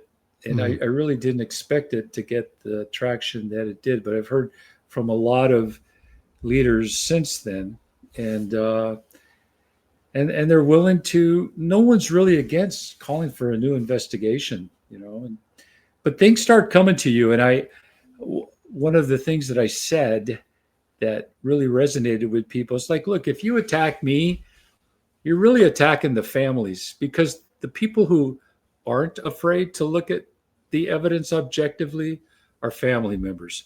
It's only the firefighters that throw up the resistance, and it's not all the firefighters from New York. It's a lot of firefighters from outside the FDNY that they can't hear this. And so this concept of cognitive dissonance, the inability to hear something that rocks your world, your first response is to deny it. I don't believe it. I don't believe what you're saying. I think even you, Richard, said, even if you showed me, I still wouldn't believe it. It's a cognitive dissonance that prevents them from looking at anything other than their worldview. And then there's denial. You get upset. You get offended, right? You shun people. You isolate them and try and label them as crazy. Oh, they're conspiracy theorists. You disassociate yourself from them. And finally, if you can, you censor them, or cancel culture. You're canceled, but you want nothing to do with that. But it's just a reaction. Now, when that's and the person that's suffering from cognitive dissonance, they want to protect their worldview because they don't want to lose their friends. They don't want to lose their status, their influence, their status in a community, and their given community, their ranking. They're afraid to lose that. And so the only thing to do is to resist. But the congressman's right. This has been the greatest loss of life on American soil. 3,000 people were killed, and the number's still going up from associated respiratory diseases from working at the site. Oh, it's several times that many Yeah. now. I don't even know what the count is, but they're all suffering for that. And yet there's this resistance that we don't want to hear alternative views, and we're letting the government dictate this is what happened. And that's why I ended that journal article with "The Great Oz has spoken." Oh, pay no attention to the man behind the curtain. It's just the way it is now, right? Well, yeah, and the ending of that. I didn't know how else to end the article, but other than that, don't pay attention to the man behind the curtain. Well, have you heard from the people behind the curtain? I've actually had. I'm going to mention his name because he's going to get mentioned anyway. But for a long time, we've been wanting to get Glenn Corbett, Professor Corbett, who's the author of Brannigan's Building Construction for the Fire Service. Brannigan is like the textbook Bible of building construction. And it's not how to build buildings. It's all about how fire behaves in all the different types of building construction and what happens when these buildings are on fire, including collapse. And Francis Brannigan died after the third edition or the fourth edition, I forget, but he lateraled it to Glenn. They co-authored one edition, and then Francis died, and now it's become Glenn Corbett's book. Well, he's been slow at coming to the table, but I said at some point, you at least have to comment on this because it's your book. And with all the new information, which is scientific. Why don't we talk about Tower 1 and Tower 2? We can at some point, but 7 is the most important because of the University of Alaska Fairbanks study. That is the foundation of our ability to go forward with science and physics, because that takes the emotion out of everything. And it takes all the other theories out. You have to rely on the science going forward. And so if you could get past the cognitive dissonance, which I think that starts by identifying what it is. Here's the difference. We all know we have biases. We all know that we have prejudices. It's natural to want to be around like-minded people or people that are from our same ethnic background. It's hard to go outside of our sphere of comfort, but we recognize that as a personal choice because we have biases. Cognitive dissonance, that's something that affects you that you're not really consciously aware of. So when it's explained and defined, I think you go, oh, yeah, okay, well, that's me. I mean, this is what happened to me. So once I understood it and why I was rejecting the information, then I don't want that dissonance. You know, to me, it's a form of weakness when it's pointed out to you and you go, you're right.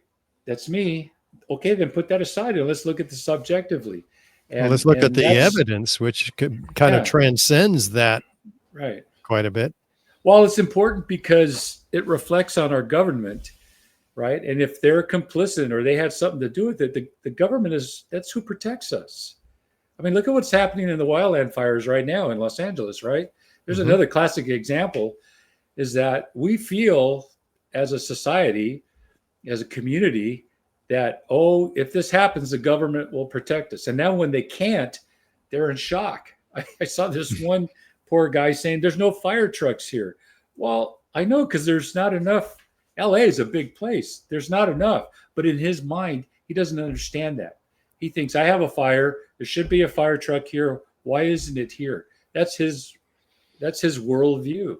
And so we're like that because we think our government protects us, either through laws, regulations, law enforcement, the military, and we're safe. This freedom of feeling safe is important to us. This is our home. America's our home. So when that's threatened by enemies that we recognize, we're good. But if it's the enemy from within, we can't believe it. Certainly, there has to be some explanation for this. Certainly, people would talk. The concept of being a traitor is like, that sounds like colonial terms. Well, it's alive and well. So anyway, but people are waking up. They're waking up. Even just look at Los Angeles here. This is going to be a big wake-up call on all kinds of fronts. Political agendas are going to be exposed. Incompetence is going to be exposed. There's going to be a major political shift in Los Angeles as a result of this. But we have to remember that we have to be brave because people want to be safe. Mm-hmm. But when you want that safety and leave it to the government, you give up your freedom. You give up your freedom. And we're a free society. I couldn't have said it better. And Glenn Corbett, you mentioned his name. What did you want to say about him, though? I think that he's finally seen that he's aware of the movement with Congressman Weldon. Mm-hmm. So I said, this locomotive is going forward, meaning Weldon. And we're on that train. So you can either be on it or not, but it's going forward. And I'm part of it. I need you. We're friends. I need you with me. And make no mistake, Glenn Corbett, I think he has tried to push these investigations in the past. And just like Congressman Weldon was saying, we haven't been successful. He was mainly talking about the civilian movement, but Glenn Corbett he's brought up a lot of the issues we have brought up. It's just like the destruction of evidence. He was screaming about that. Absolutely. But burn me once, shame on you. Burn me twice, shame on me.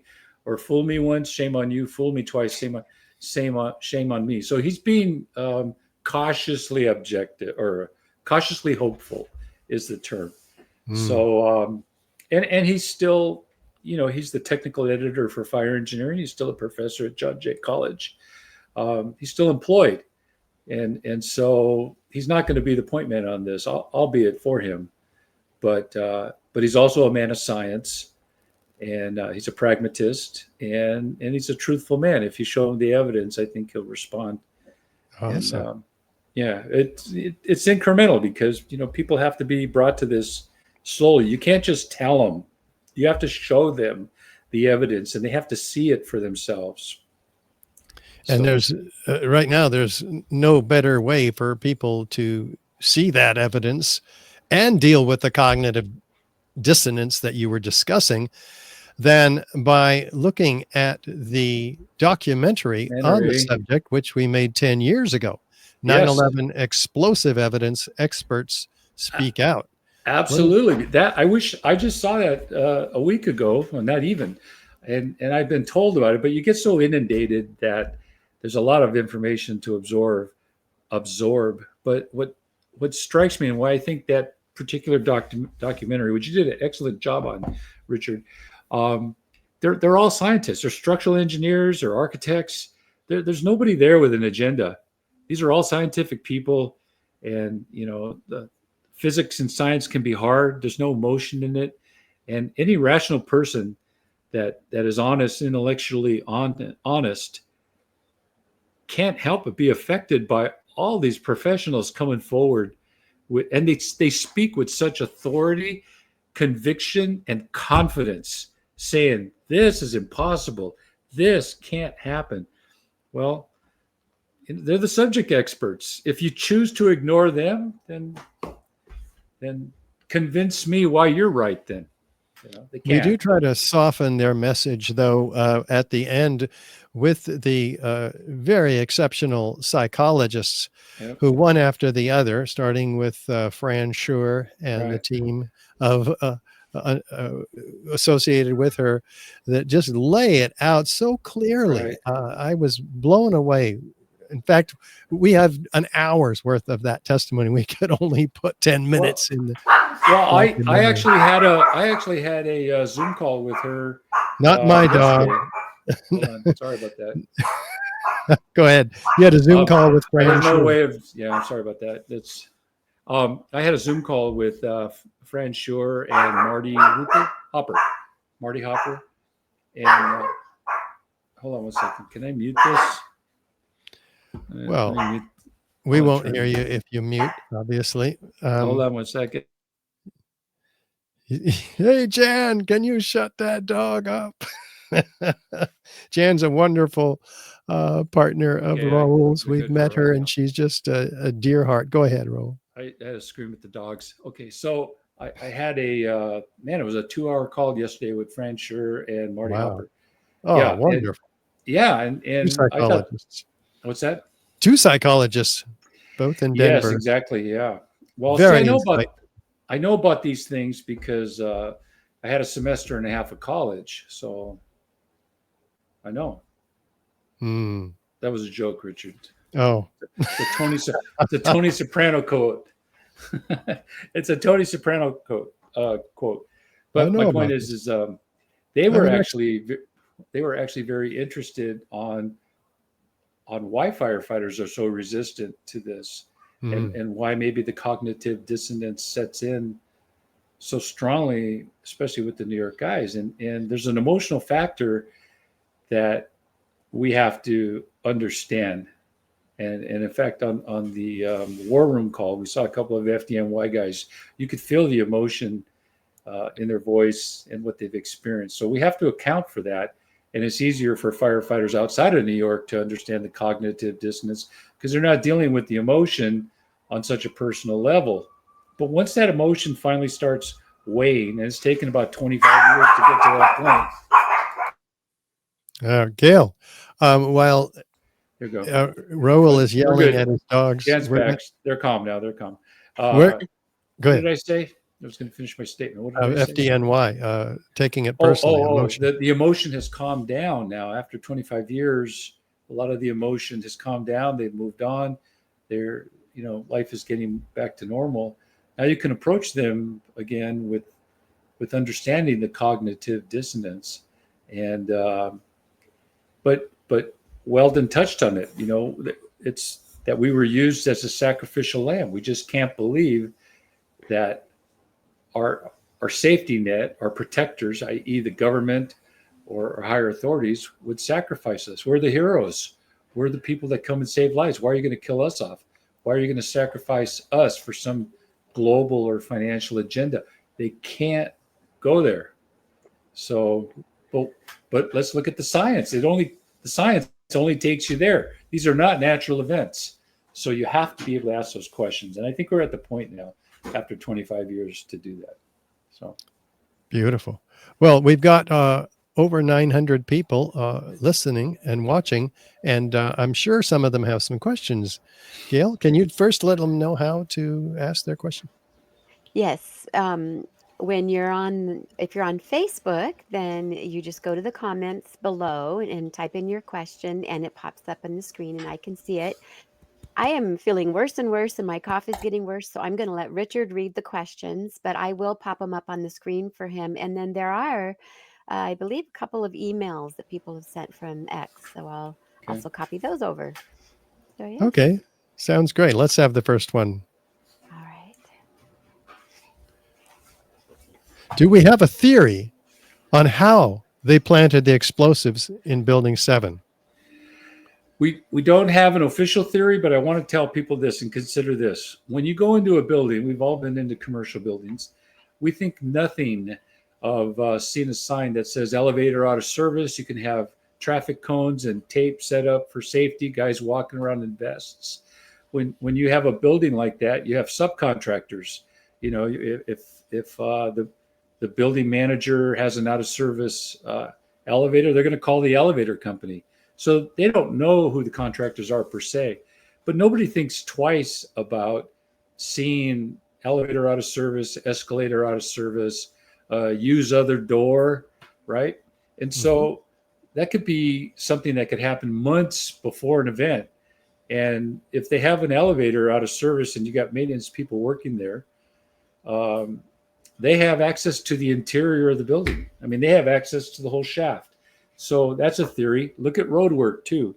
Road work, we've all driven around, and you see detour signs. You see people working in the manholes. I lost that there.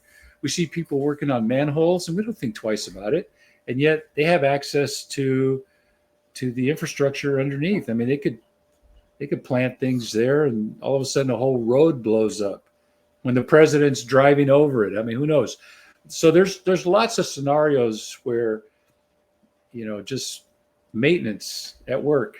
You know, there's people that work on there's people working on the Golden Gate Bridge 365 days a year. You know, we don't know what they're doing on the Golden Gate Bridge, but we see the maintenance, and all of a sudden, boom, maybe there's an explosion. We go, well, how did they put explosives there with all the cars going by? Nobody saw them. Well, people are there all the time. We don't know. So we don't have an official theory, but to wonder how, there's plenty of reasonable examples which don't point to planting explosives on that date.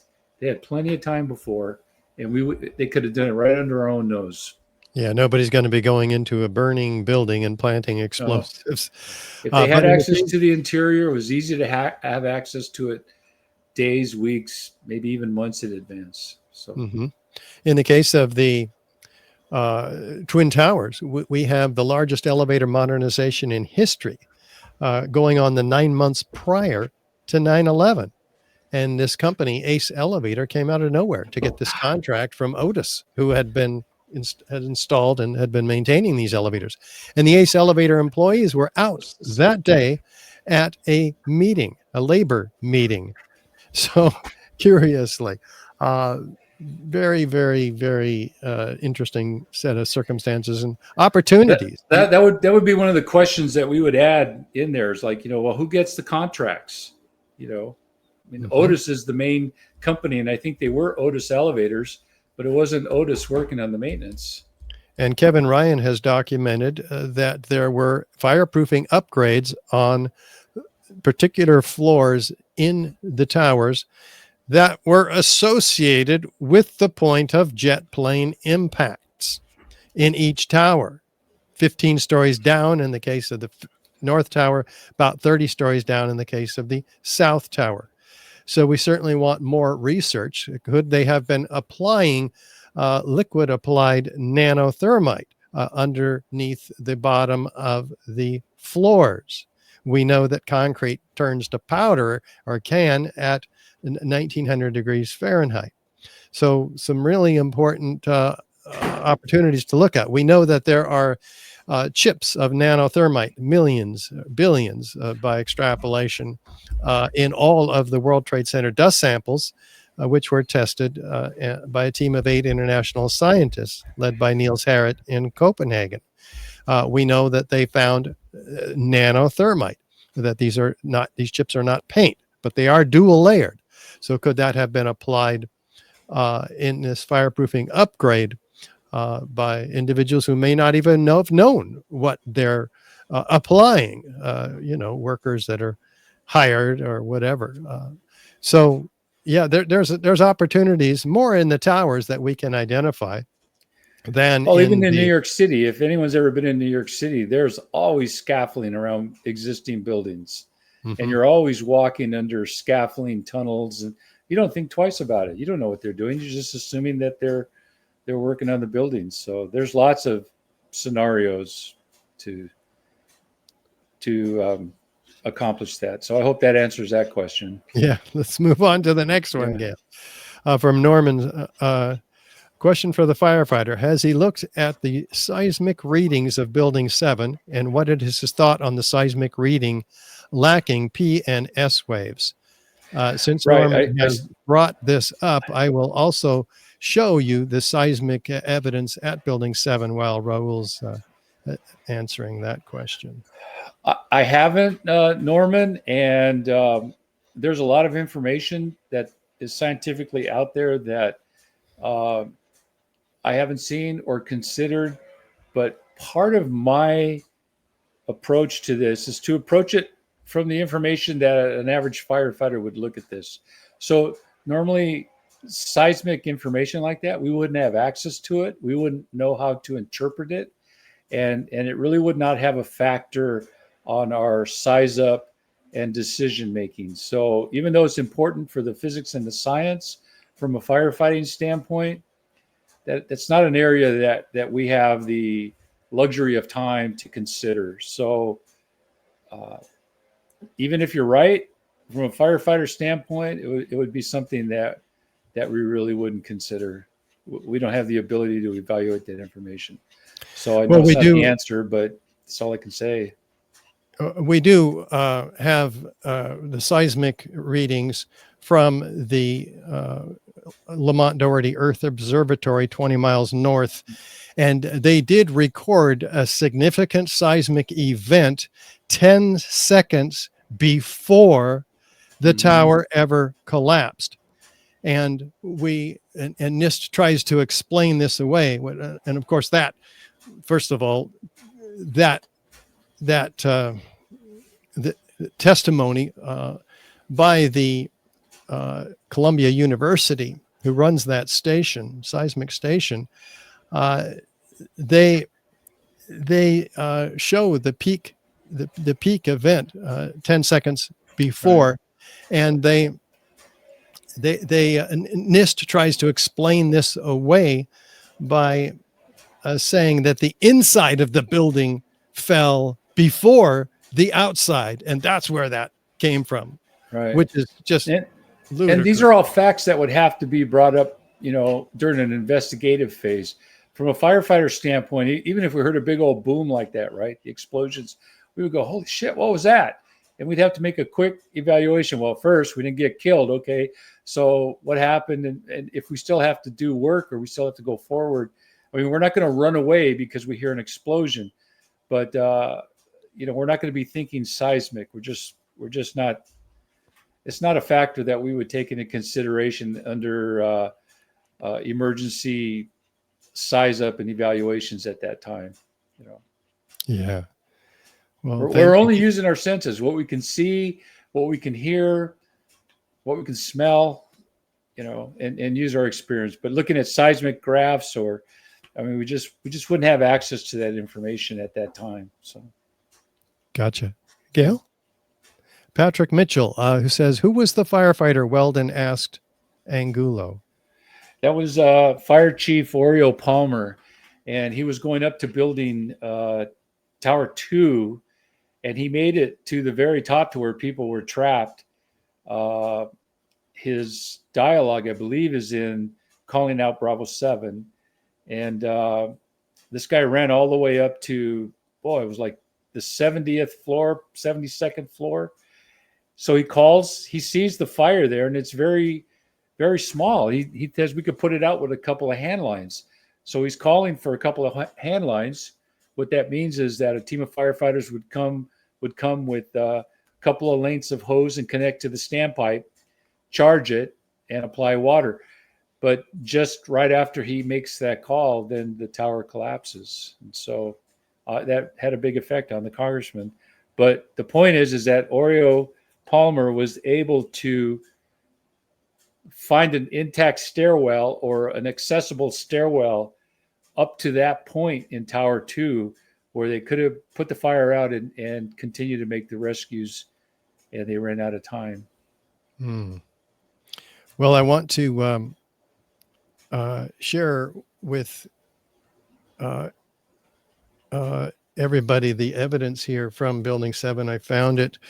We have a 0.6 magnitude event at near the time of the collapse at Building 7, and but the peak seismic signal occurs at 5:20 and 42 seconds. But the building doesn't collapse, as I mentioned, for more than 10 seconds. So why? How can that start of this building collapse explain a peak seismic signal 10 seconds earlier? Obviously, it cannot.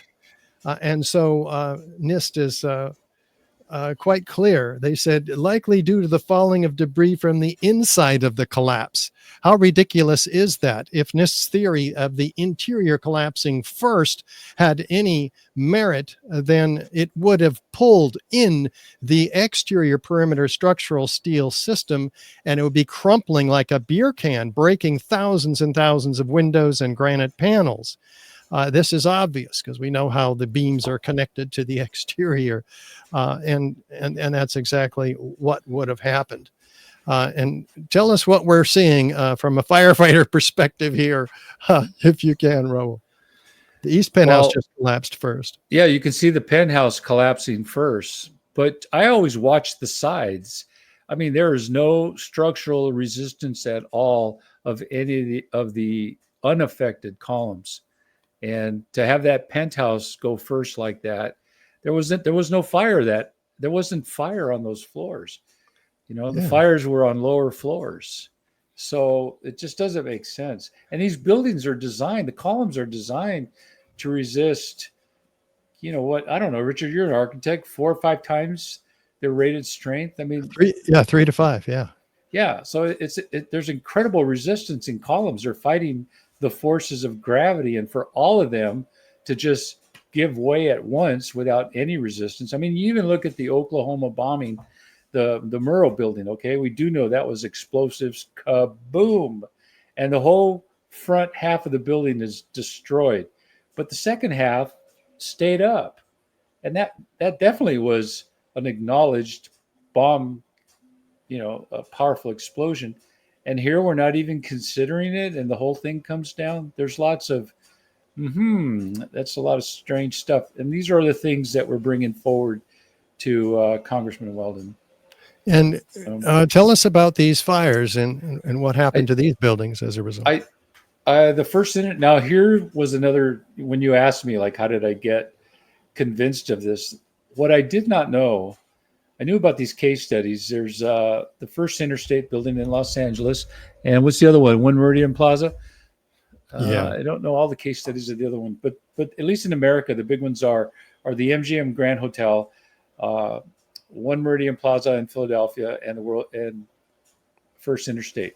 Now, First Interstate is really, truly, still to this day, our best case study of a real high-rise fire, and you can see the volume of that fire, right? Again, that's office fuel loads. If you look at the First Interstate, or the one in the middle, I guess. There's office fuel load. So what's in an office? You got furniture, desks, computers, file, a lot of paper. You got rugs and some pictures, but it looks like a regular office. And that building was sprinklered, but the sprinklers were off. So this is an unsprinklered building. And it still didn't collapse. And it still didn't collapse. It's in service today in downtown LA as the Aon building. The One Meridian Plaza, they had a problem with the pressure reducing valves or the regulating valves. I'm trying to think, there's 2 different types of valves, but basically they were set wrong so that when you connected the fire hose to the standpipe, you didn't get any water out of it.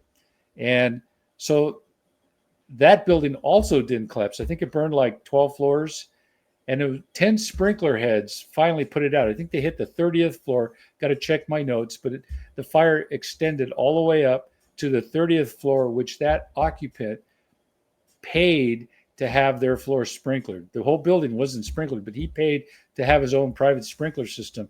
And 10 heads put that sprinkler out. And one head fuses and flows maybe 20 gallons a minute. So not a lot of water, because it converts the heat to steam, and the steam is what puts the fire out. It lowers the ignition temperatures of the smoke. Smoke is fuel. It's a flammable gas. So the point being is that the One Meridian Plaza fire, they never got a chance to fight it the way it should have been fought. So, excuse me, it's not the best case study because the firefighters didn't get a chance to really fight that fire, but it didn't collapse. Well, they didn't tore get much it down of a chance. because it was too cost prohibitive to clean up. There was a lot of PCB contamination, and they took that building down in sections, but it never collapsed. How Another about these spectacular fires? was the Grenfell fire. Everybody's seen that one. The That one was on the probably left. the most spectacular fire I've ever seen, was in the UK. And that building, as flawed as it was, did not collapse. And look at the volume and heat and energy that's put out by that amount of flame. And then you Yeah. compare that to Building 7, which was minimal flame. Building 7 didn't look like that. Well, let's You know, look at Building 7. Well, first of all, look at Grenfell. You look at Grenfell, I would say Yeah, that on the building is left. fully involved. That is what I would call a fully involved building. All right. And so we have some reports of 7 being fully involved, and it just doesn't look like that. Well, here's a look at it. Yep. Yeah. Would you go into that building and fight Yeah, that fire? absolutely. Yeah. I'm But- not saying it would be easy. I'm not saying it wouldn't be hot. It would be hot. It would be difficult, but it would be doable. Even that fire approaching from the opposite end, you could put that fire out. We come from the uninvolved portion of the building, and we fight the fire towards the involved. And when the windows are broken like that, where you have the flames coming out the window, those are exhaust ports for the interior, meaning you can come from the uninvolved and using your hose lines, push the fire and the fire gases out those windows. In other words, it's not going to come back and bite you. At this stage, you can see there that the fuel load is burning down, but the windows are still broken out. So you should be able to put that fire out. When you introduce the hose stream, you're bringing in an increased pressure of air through the venturi of the spray. So you're bringing air and training air into your movement. And when the windows are broken, that pressurized air in the atmosphere of that floor has a way to get out. And so in theory, it should work pretty good to just push that fire right out the window and extinguish it. Again, Well, it's the not new- an easy fight, but it's a doable fight, and it Okay. follows fire dynamics. Okay. Now, this arrow is pointing, Raul, to the area of column 79 in the northeast corner, not the very corner, but near the corner of that building. Right. And NIST is saying that these fires were burning for, they say total 7 hours, but these are all on different floors. They're scattered, and as you can see, they're small. So if building 7, well, the fire is out on this floor 12 near that Right. column more than an Right. hour before the building came down, and yet they Right. said it came down by thermal expansion. So Right. if that column was to be damaged, as NIST claims, how would you anticipate this building might fall? Well, I wouldn't, because when you take away the heat, when you take away the fire, you're taking away the energy source, you're taking away the radiation source, you're taking away the heat source. And so the temperatures start to cool. They're still hot. I mean, the average person would still not be able to survive probably. You're still talking temperatures at the ceiling close to 1,000 degrees. But if there's no more fueling the fire, those temperatures are going to start to drop to the 900, 800 degrees. Steel is forged in heat. That's how you get the shapes of the I-beams. They have to heat them up and shape them, and then they cool them off, and then they regain their strength. So these columns and these girders can be disformed, they can be disfigured, they could be sagging, but as they cool, they're going to start regaining their strength to at least support some type of structural resistance. It doesn't turn into Play-Doh or putty. It's going to harden up again. So that's why a lot of what NIST is saying is it doesn't make sense, because steel regains its strength as it cools.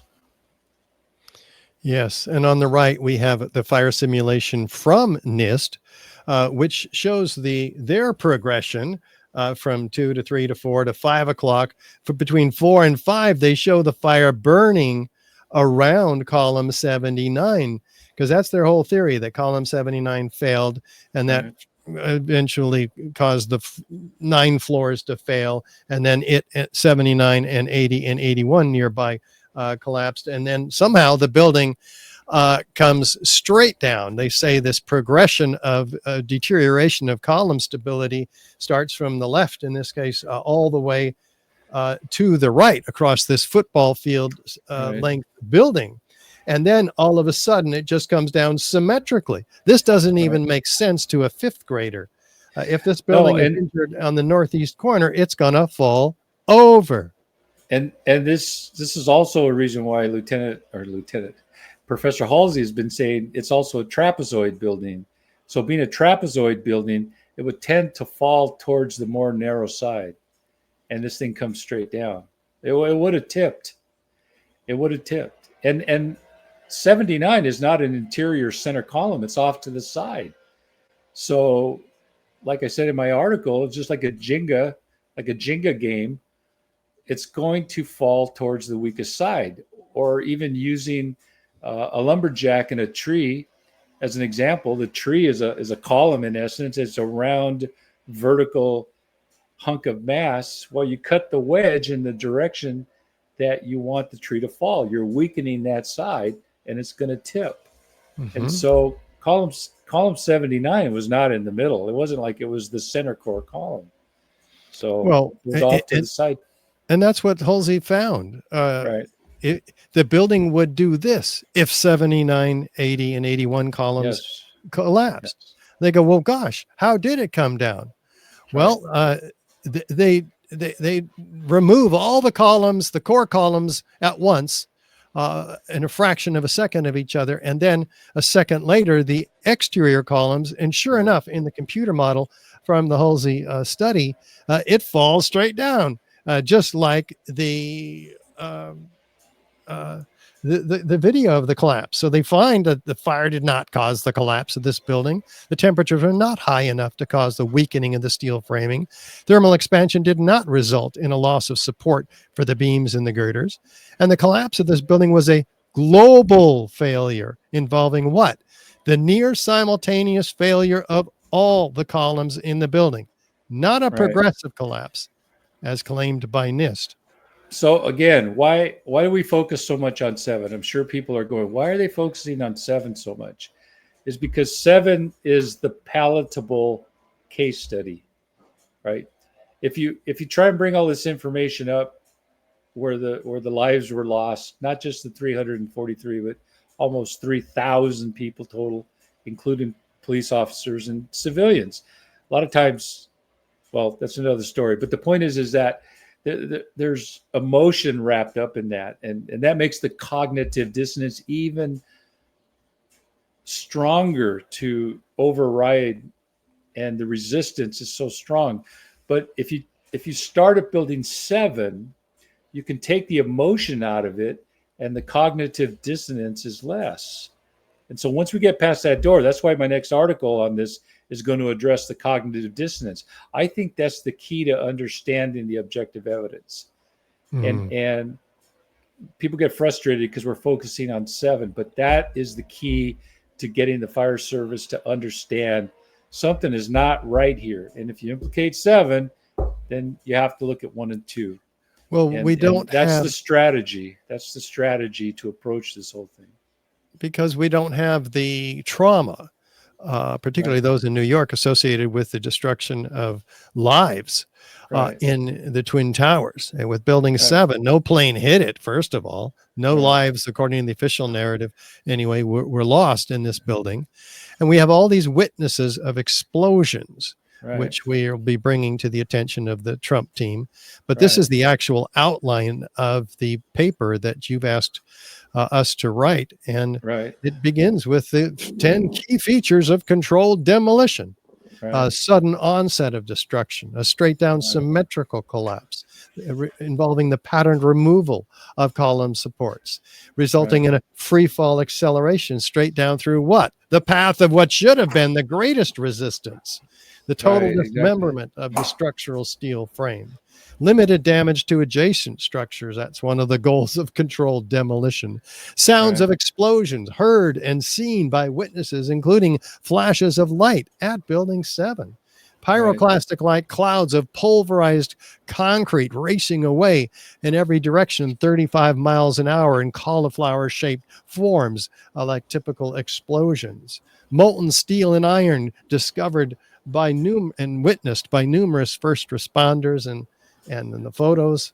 And then, of course, the forensic evidence that we just touched on earlier about thermite incendiaries. This is 100 pages long, and it's going straight to the Trump team. Well, and again, this is the key because it takes the emotion out of it because there were no lives lost in this building, and then you can look at the evidence objectively. So I know in other discussions they get frustrated when they're talking about the other two towers, but we got to go sequential in order. And it's just like saying, how do you eat an elephant? One bite at a time, and you got to make incremental progress to the people that need to look at all this evidence. Yeah. So, the Twin Towers to a lot of people is sacred ground. It ended up becoming their gravesite for all these people. Many bodies were never recovered, and so to go around digging both for reals, I mean, and figuratively and actually, it's like sacred ground, and you touch those raw nerves, and that's what prevents people from looking at that. This is sacred ground. How dare you? How dare you? You can't get past that emotional wall. So you got to go to 7. You got to go to 7. And the science is unkind to emotion, but the key to this whole thing is unraveling 7. Mm-hmm. And Gail, I know we have a few more questions. We've got 1,000 people watching right now. Put your question in Facebook in the chat or email Gail. Gail, what's your email? My email is Gail, Gail, at richardgage911.org. That's Gail at richardgage911.org. And we have Gene asking, Captain Angulo, what do you think about Sham Sunder's remarks about the World Trade Center 7 collapsing from this new phenomena called thermal expansion? I think he's full of crap. Sham Sunder. What can you say? Are you're talking about the professor from NIST? Yeah. Yeah. Well, how graphic can we get on this podcast? That's about it. Okay. Well, it's insulting. It's really insulting, really. It's insulting to think that, he can stand behind his credentials and expect me to believe what I know is not true based on all my years of studying fire behavior and building construction as it relates to the fire service, and have him say a statement like that. It's crazy. He's never been in a fire. He's never had to do a size up, and the information he's putting out, we're relying on that, but we've followed this for years and years and years. And all of a sudden he's pulling the rug out from underneath us on how we approach fighting fires in skyscrapers. And he just wants us to believe this with this ludicrous statement. Have you changed the tactics that you approach buildings? No, they haven't. No, we're going to fight that fire the same way. And we're going to, it should have changed everything, right? Well, yeah, if it's really this phenomenon that these buildings can just free fall right on top of our heads, then we're not going in. And let me tell you something. If you look at wildlife, look at Los Angeles, all right? How many firefighters have died in Los Angeles? None. 0 so far. Thank God. But why? It's because we recognize that this is a hazard we can't fight. We can't put these fires out. So firefighters aren't going into these burning houses with limited water. They're not. They're standing back and they're letting the fuel burn itself out. They're writing off neighborhoods because they know they can't put the fire out. If they could, we would. But if we can't, we're making a decision not to do that, right? Because why? Because we're going to die if we do it. We're not kamikazes.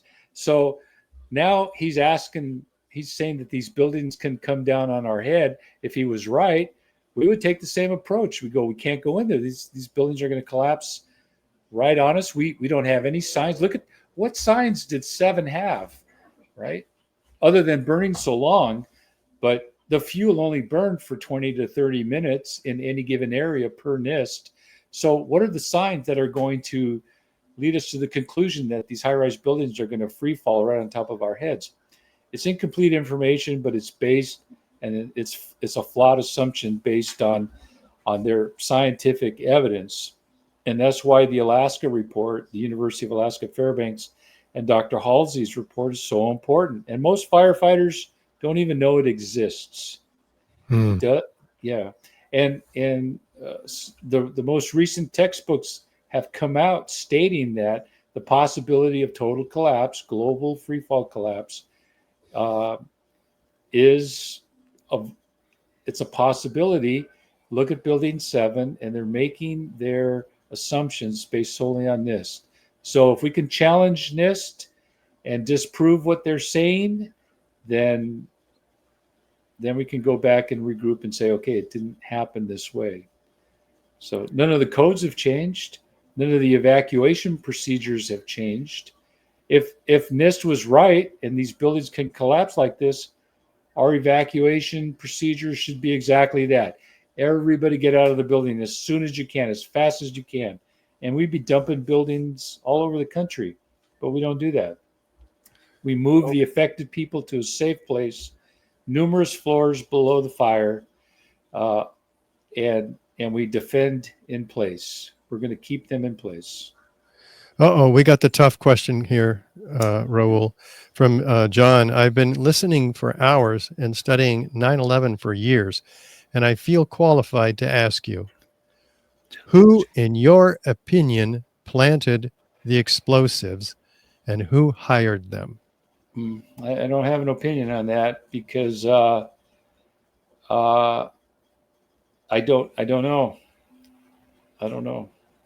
Well, it seems like a weenie question to get out of it, but I can't say. But I do believe that explosives were used. Who and why? I can only think that it's a global financial agenda. Maybe it has to do a lot with the war machine, so that we have the ability to continue these endless wars. But I would say this: follow the money. Follow the money. Well, there's a lot of money out there that stemmed from 9/11. We have. Well, look at Silverstein. Silverstein got like what, $4.5 billion with a B in insurance. Silverstein is the developer of Building 7 and the eventual owner of the World Trade Center, other buildings, which consummated that deal just 6 weeks prior to 9/11, moving from public hands to private hands. And he put, of course, massive terrorist insurance on it that it never had before. So, did you say terrorist insurance? Yeah. Follow the money. Right. Follow the money. Yeah. So it was insured against terrorism. But we don't want to saddle the firefighters with the responsibility for answering that question. And I think you handled it very well at first, at least. and let the conspiracy theorists, those of us who dabble in those areas, you guys do that work and then convince me. But follow the money. Kevin Ryan has written an excellent book, Another 19 Suspects. We encourage you to look at that book. Christopher Bollyn has written a book, Solving 9/11, and that's Bollyn. Some excellent resources for your continued deeper dive into that rabbit hole. Gail? Oh, from David. You're doing a great job. You're just feeding these questions. How can NIST say there was enough gravitational load in the towers, but then admit that they never did do any calculations to prove that? Well, again, I'm not a structural engineer, but there was, and he said twin towers. So Yeah. let's just talk about the twin towers for a second, because I will mention this from my simple understanding. In the fire service, we have certain types of collapses that we identify. We call them lean-to collapses. That's when a floor collapses on one side, right? You have a V collapse where a floor will collapse like that, or it could collapse from the side. So you can have an inverted V or a V collapse. And then you have the pancake collapse. That's it. I mean, that's usually how we in the fire service describe collapses. But we make our definitions of collapse based on the void spaces that they leave behind for us to go and search for victims. For example, a lean-to collapse, if it leans this way, then we have a void space. It leaned to one side and you have a triangle in there, right? That triangle is a survivable space. So if we identify a lean-to, we know that we can search that triangle shape for possible survivors. If you have a V-shaped collapse, then we have two void spaces. The wall goes down to the bottom of the next floor, and then everything between that point to the wall creates a space. So we want to search that space however we can get through it, whether it's crawling around, going through walls, going through the floors, going through adjacent walls, but we got to get to those shapes. And then there's the pancake collapse, which just pretty much flattens everything. But the fire service doesn't really talk about the mechanism of the collapse.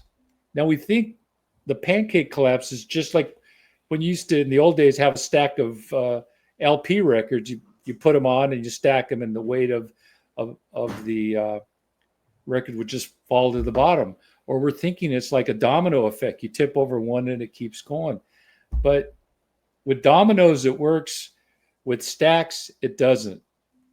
And the best way to explain this is, we think that the collapse, one floor collapses and then there's two. Now you have the weight of two. That increases the weight. It goes to three. And as it keeps collapsing, the columns lose their ability to resist this extra weight. Well, that's not true because you have resistant forces. And the best way to explain it is we've all hammered a nail into a block of wood. You need to continually hit that hammer. Boom, boom, boom. There has to be a force to drive that nail through the resistance of the block. You can't just rest the hammer there one blow and have the nail go all the way down into the block of wood. And that's what we're seeing here. The official NIST theory says the upper section of building above the point of plane impacts drives the rest of the building down all the way to the ground, the lightest part destroying the stronger, cold, hard, intact steel below it, all the way down to the ground, and then destroying itself.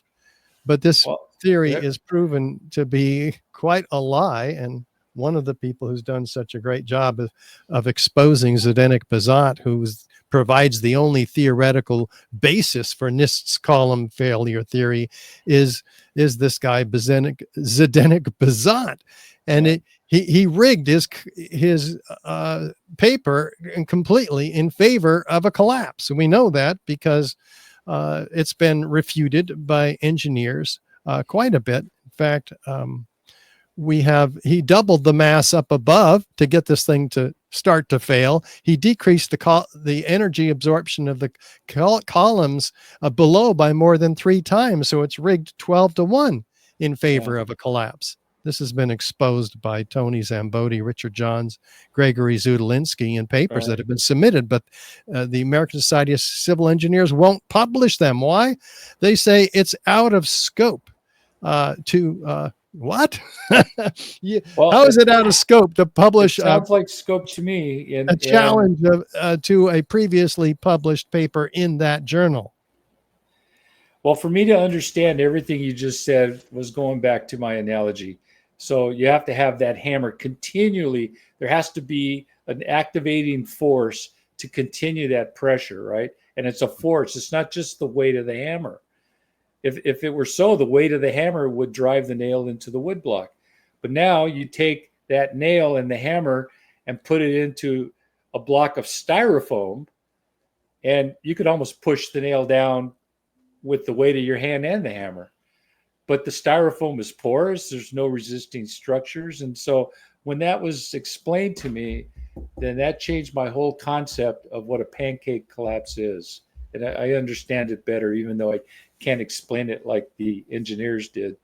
But yeah, there has to be this continual driving impact force, like a pile driver, boom, boom, boom, boom. Otherwise, at some point, there's no more mass on top. It's going to meet resistance from the columns, because the columns are designed to resist that type of weight against the forces of gravity. And where is that pile driver? Where's that hammer? It's been destroyed in the first 3 seconds of this quote collapse. Right. What we There's no see mass. instead There's is no hammer there. There's an upward, outward Yeah. arching streamers, a Yeah. geometry of fireworks, freely flying structural steel sections weighing 4 and 8 tons, laterally ejected at 80 miles an hour, landing 600 feet in every direction, such that there's no weight from any of that top area to crush the building whatsoever. It's not even there. That's why the cognitive dissonance piece is so important, because when you just hearing exactly what you said, at first I would go, oh, that can't be. Well, why am I shutting myself out to the measurements of physics and energy? At some point, I have to acknowledge the science and not be selective on what science I want to accept and which science I choose to reject. But you got to get past that emotional and cognitive dissonance. It just and blows the firefighters aren't dumb. So once we get past that stuff makes sense to us. And it needs to make sense, because those are the buildings that we go into. Those are the forces of gravity and energy and the mechanics of building construction that we have to deal with when we go and fight these fires. Well, we need to see the firefighters. We need to have them look at this. I mean, you can just see that the concrete here has been pulverized, as we see here, in midair. And so it also 110 floors we've been looking for, right? Where are they? Each of them are 4 and 8 inches thick. Well, they've been distributed throughout lower Manhattan in a 3 square mile area in a blanket 3 inches thick. 30% of this dust is concrete, as the USGS has studied it. Well, wait a minute. If the steel were ejected 600 feet away, that up to that far, maybe it was the concrete that destroyed or crushed the building. But wait, how can it be crushing the building if it's distributed from river to river across lower Manhattan? There's no way that's crushing anything. You know how we could solve a lot of this, Richard? When you figure how much money is involved in the whole package of September 11th, including insurance and rebuilding costs, calculate the billions of dollars. Really, I was just thinking about this the other day as I was walking around, and it's like, what would solve so much of it, and it would cost millions of dollars to do it, but build a replica of the Twin Towers, furnish it, and then buy 2 planes, load it with gas, and fly those things right into the towers and make it a test like we would any other test.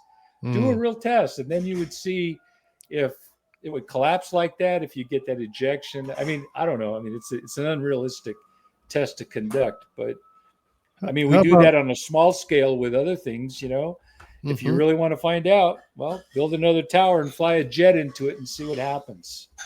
Good point. How about one more question, Gail?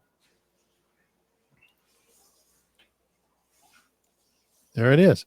Is William Rodriguez, the janitor at the World Trade Center, a credible witness? Yes, most of us in the 9/11 Truth Movement believe that he absolutely is. He was the last man out of the World Trade Center, or credited as such, and he saved many, many people. More importantly, he heard an explosion being in the first level of the basement of the North Tower. He and 14 others with him. From below, the slab blew them upwards, and the ceiling cracked and shaked and began to come down. And then this is extremely important, because this is about 6 or 7 seconds before the plane strikes up above, which he then describes as happening that far later. So we have explosions in the basement down below 6 or 7 seconds before the plane hits in the towers up above. That's incredible. That obviously shows intent. What's Jan cooking? Oh, here, I'll mute it. I don't know. So anyway, that's really important evidence. There's many witnesses of explosions in the basement, and it's just fascinating. And by the way, the seismic evidence also shows explosions in the basement about 6 seconds before the towers even began to come down. That's the seismic evidence as documented by Professor Andre Rousseau in France, who did a detailed seismic analysis, which we have included in the package that we sent to Raul and to Kurt then for delivery to the Trump team. Last question, Gail. Will the Weldon interview be available to watch after this? I sadly signed in late and missed it. Yes, everybody, all 1,000 of you watching live, we're very grateful to have you on Richard Gage 9/11 Unleashed. And this whole interview will be sent out as an email if you're on our email list, which you can do by going to richardgage911.org. And while you're there, become a member if you'd like, $7 a month, or you can sign up for free. But you'll find get on our email list. We will definitely send you an email telling you all about this important podcast and interview of Congressman Kurt Weldon and Raul Angulo, captain of Seattle Fire Department of 38 years, now retired, author of the textbook Engine Company Fireground Operations. So yes, and we'll also put it on X. We'll also put it on Facebook. We'll also put it everywhere else we can. Rumble. Is that right, Gail? Did I miss anything there? Nope, I think you covered it all. Well, Raul, do you think we covered it all? We gave it hell. Yeah. You're on mute, I guess. Gail, let's there we go. There's a couple things that I used to do in the fire service. We had this one rule.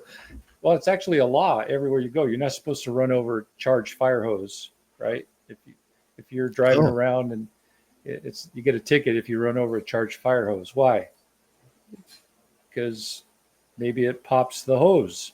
Well, the hoses are really hard and they're designed to withstand a certain amount of rated increased pressure. I said, okay, well, let's just figure it out. Why don't we take a piece of fire hose, charge it to a hydrant, pressurize it, and run a fire truck back and forth over and over the hose and see how long it takes for this fire hose to explode. Because I've seen fire trucks run over hose. We don't stop. If there's hose laid and we got to get to a certain, we drive over it and they don't explode even with a fire truck running over it. May weaken it, certainly going to stress it, but how many times can we do that before it explodes?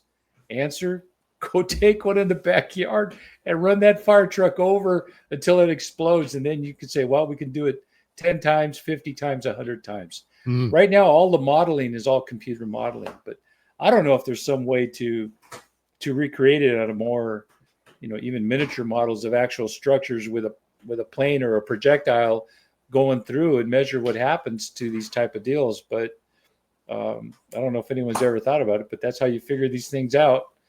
That's how Mythbusters used to do it, right? They would set up the scenario and actually run it out. I mean, you're talking a plane and a building; those are hard to replicate. But I'm sure you can do reduced models and actually do something that'll give you some indication on how this stuff behaves. I don't know.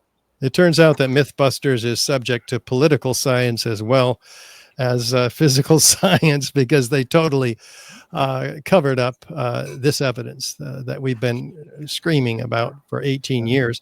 Most recently on Protecting All Protectors Alliance, the organization founded by Eric Lawyer and with help from Paul Cayley and myself. And we brought in Raul Angulo to to give presentations like this one at the Orlando convention of the National Fire Protection Association. And boy, did he and the rest of us, we brought it home. So this is the one to see. You can go to protectingall.org and see 30 minutes of the Expo Floor Theater presentation that caused so much of a stir over that. And this is the team that we have put together for you and at that convention. And this is the team that's responsible for all the trouble we have now with Representative former Representative Curt Weldon. And yeah, these are the people we need to be thanking, in addition to those of you who made this $17,000 investment in making what is happening now, getting this evidence to the Trump team, a reality, a double booth with evidence of Building 7, where we spent 3 days talking to hundreds and hundreds and hundreds of people all together. It's this kind of effort that makes it happen. What's your fondest memory? I want to just add one more website, partner website, and that's the www.firefighter911truth.org. So that's ff911truth.org. And on there we have the videos as well for calling out Bravo 7 and explosive evidence revealed that experts speak out. Those two videos, if you watch the calling out Bravo 7 and explosive interview, experts speak out. Those two are probably the most important videos to watch. And that lays out the whole strategy and platform and arguments that we're going forward with to Congressman Weldon. And you can also watch Seven, SEVEN. Seven, I think it's on Amazon for really reasonable. You can just buy it or rent it, but that is pretty much the whole University of Alaska Fairbanks study in video form. So anyway, firefighter911truth.org. 7 is made by the architects and engineers for 9/11. There you go. Yeah, and that's also available on our website, richardgage911.org. Yeah. The story of Professor Leroy Halsey and the engineers helping him to expose the NIST report and get to the bottom of it through a real finite element analysis. If you watch those 3 videos, you're up to speed. Richard, we also don't want to forget to thank, because you showed the photo of us at the convention, but you're missing the wonderful folks at Boston 9/11 Truth, who were actually, they originally got this whole thing going, and Gene and Sandra Laratondo. Without them, we couldn't have done this either. So they're not pictured, Al but they're huge. Yes, Al, all of those people over at Boston 9/11 Truth. And John Komanik. Without these wonderful, generous donors and coordinators and instigators, original inspiration, this wouldn't have happened. So they planned. They encouraged us. I said, Kurt Weldon would not have been brought forth at all had not, these groups from Boston 9/11 Truth and Papa got started. So yeah, huge kudos to them. Yeah, and one thing leads to another. There you go. So, all right. So we want to thank you so very much, Raul, for being such an important part of our lives these days, as we are 100% on 9/11, the truth, the mission of 9/11 Truth. And final thoughts, Raul? No, that's it. We just got to keep going. So, yeah, that's it. I think you heard everything there is to hear. Just know that we're working on compiling this information in a very easy bulleted format for Congressman Weldon to present to the Trump administration. So, all right. Thank you, my friend. And all right, my friend. You, Gail. And thanks, thank Gail. you, everybody. Richard. We're over. Thank you all for listening. Oh, thank you. We're over 1,000 listeners, and we'll leave you with this. Give Jan a hug. All right.